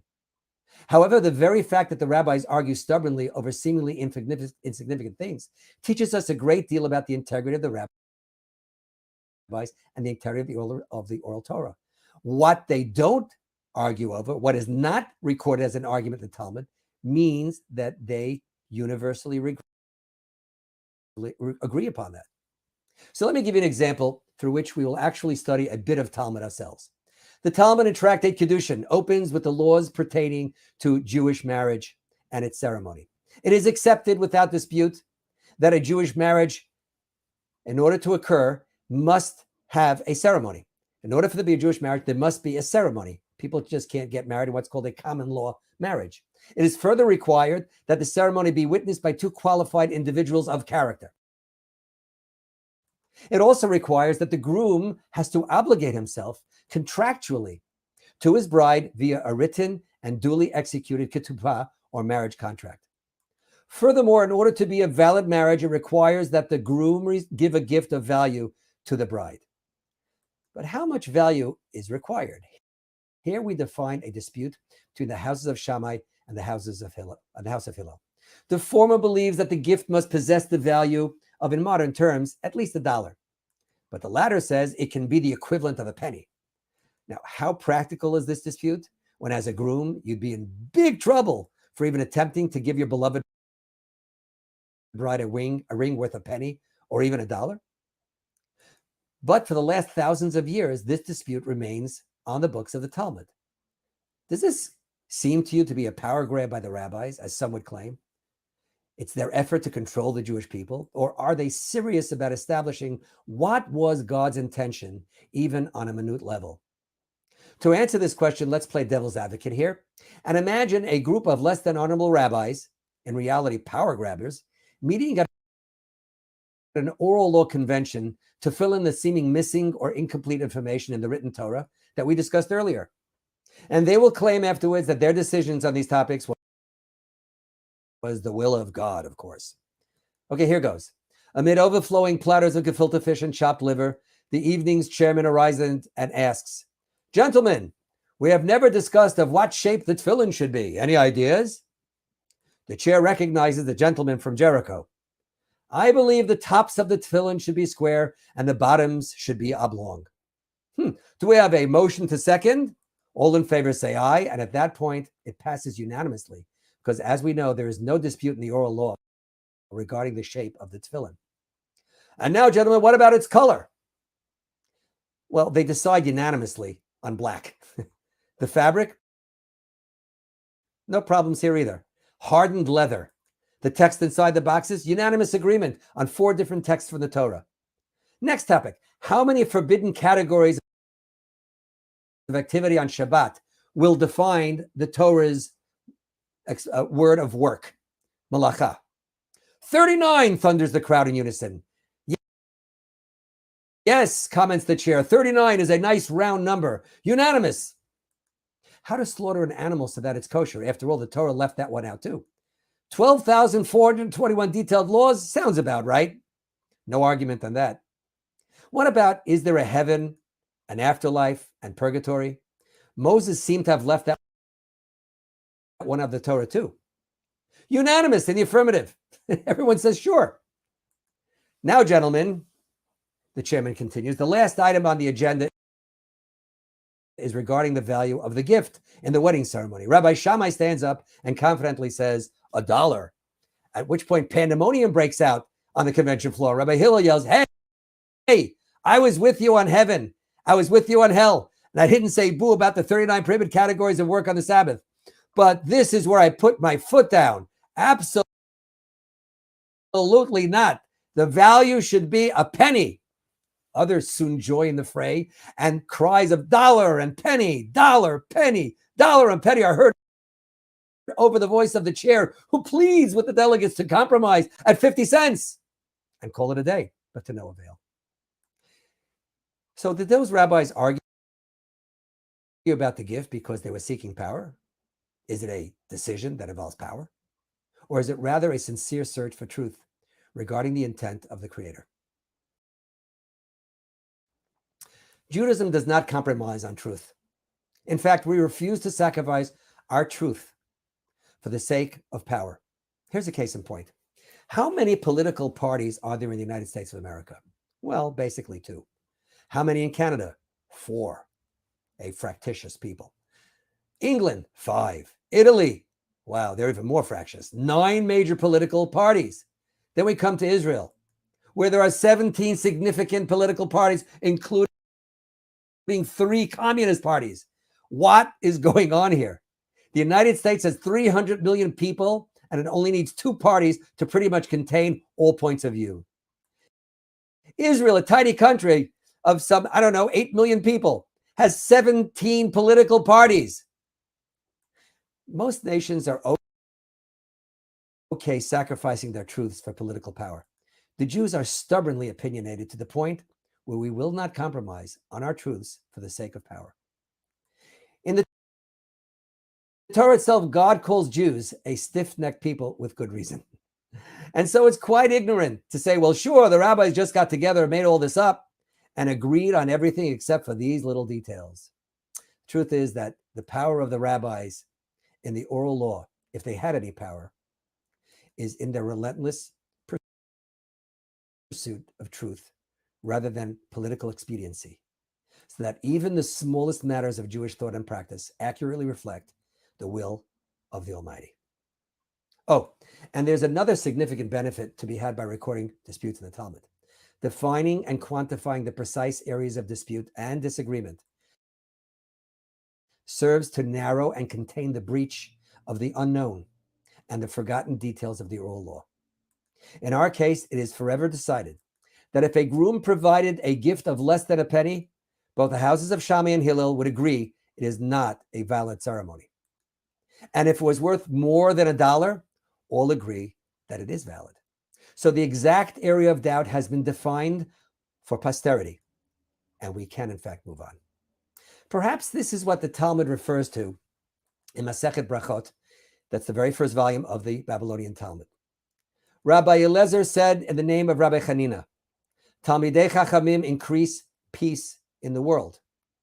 Okay, how?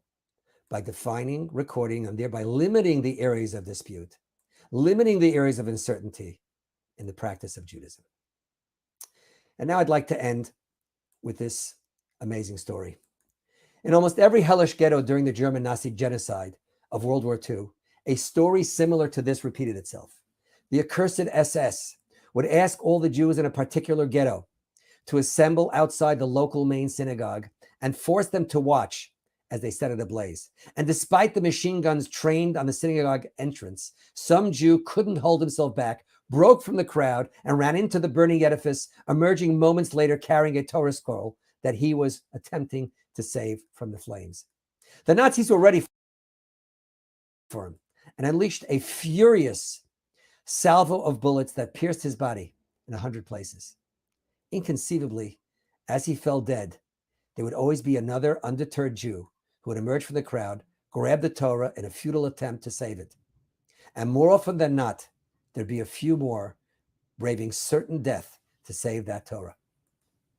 Are we even permitted to give up our lives to save a Torah scroll? Ironically, our rabbis in the Talmud tell us that we are not. But fighting to preserve the Torah and its laws seems to be imprinted on our Jewish DNA.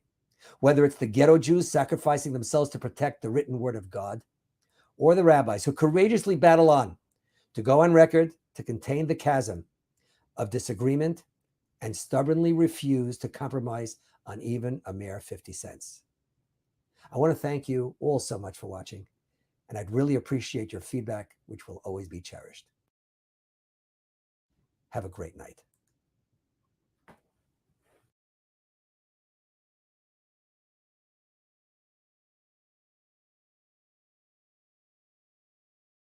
All right, y'all. With that, Father God, thank you for this time. Thank you for the work you're doing. We just continue to do the work with Brother Zion. Just keep on exposing him to the truth, exposing him to the fullness of who you are, exposing him to the fullness of your word.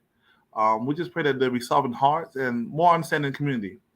Father, as we've gone over conversation time and time again, pray that we just elevate the talks, that we're open to different views and us to get to an understanding of what it means, how it aligns, and but ultimately what the truth of your word is and the standard you have set. Just be with us today as we go out, and if we come out together, just be with us all the conversations. Thank you. We love you. We praise your name. In the name of Yeshua, we pray. Amen. All right, y'all. I'm going to close out. See y'all later. Peace. Shalom.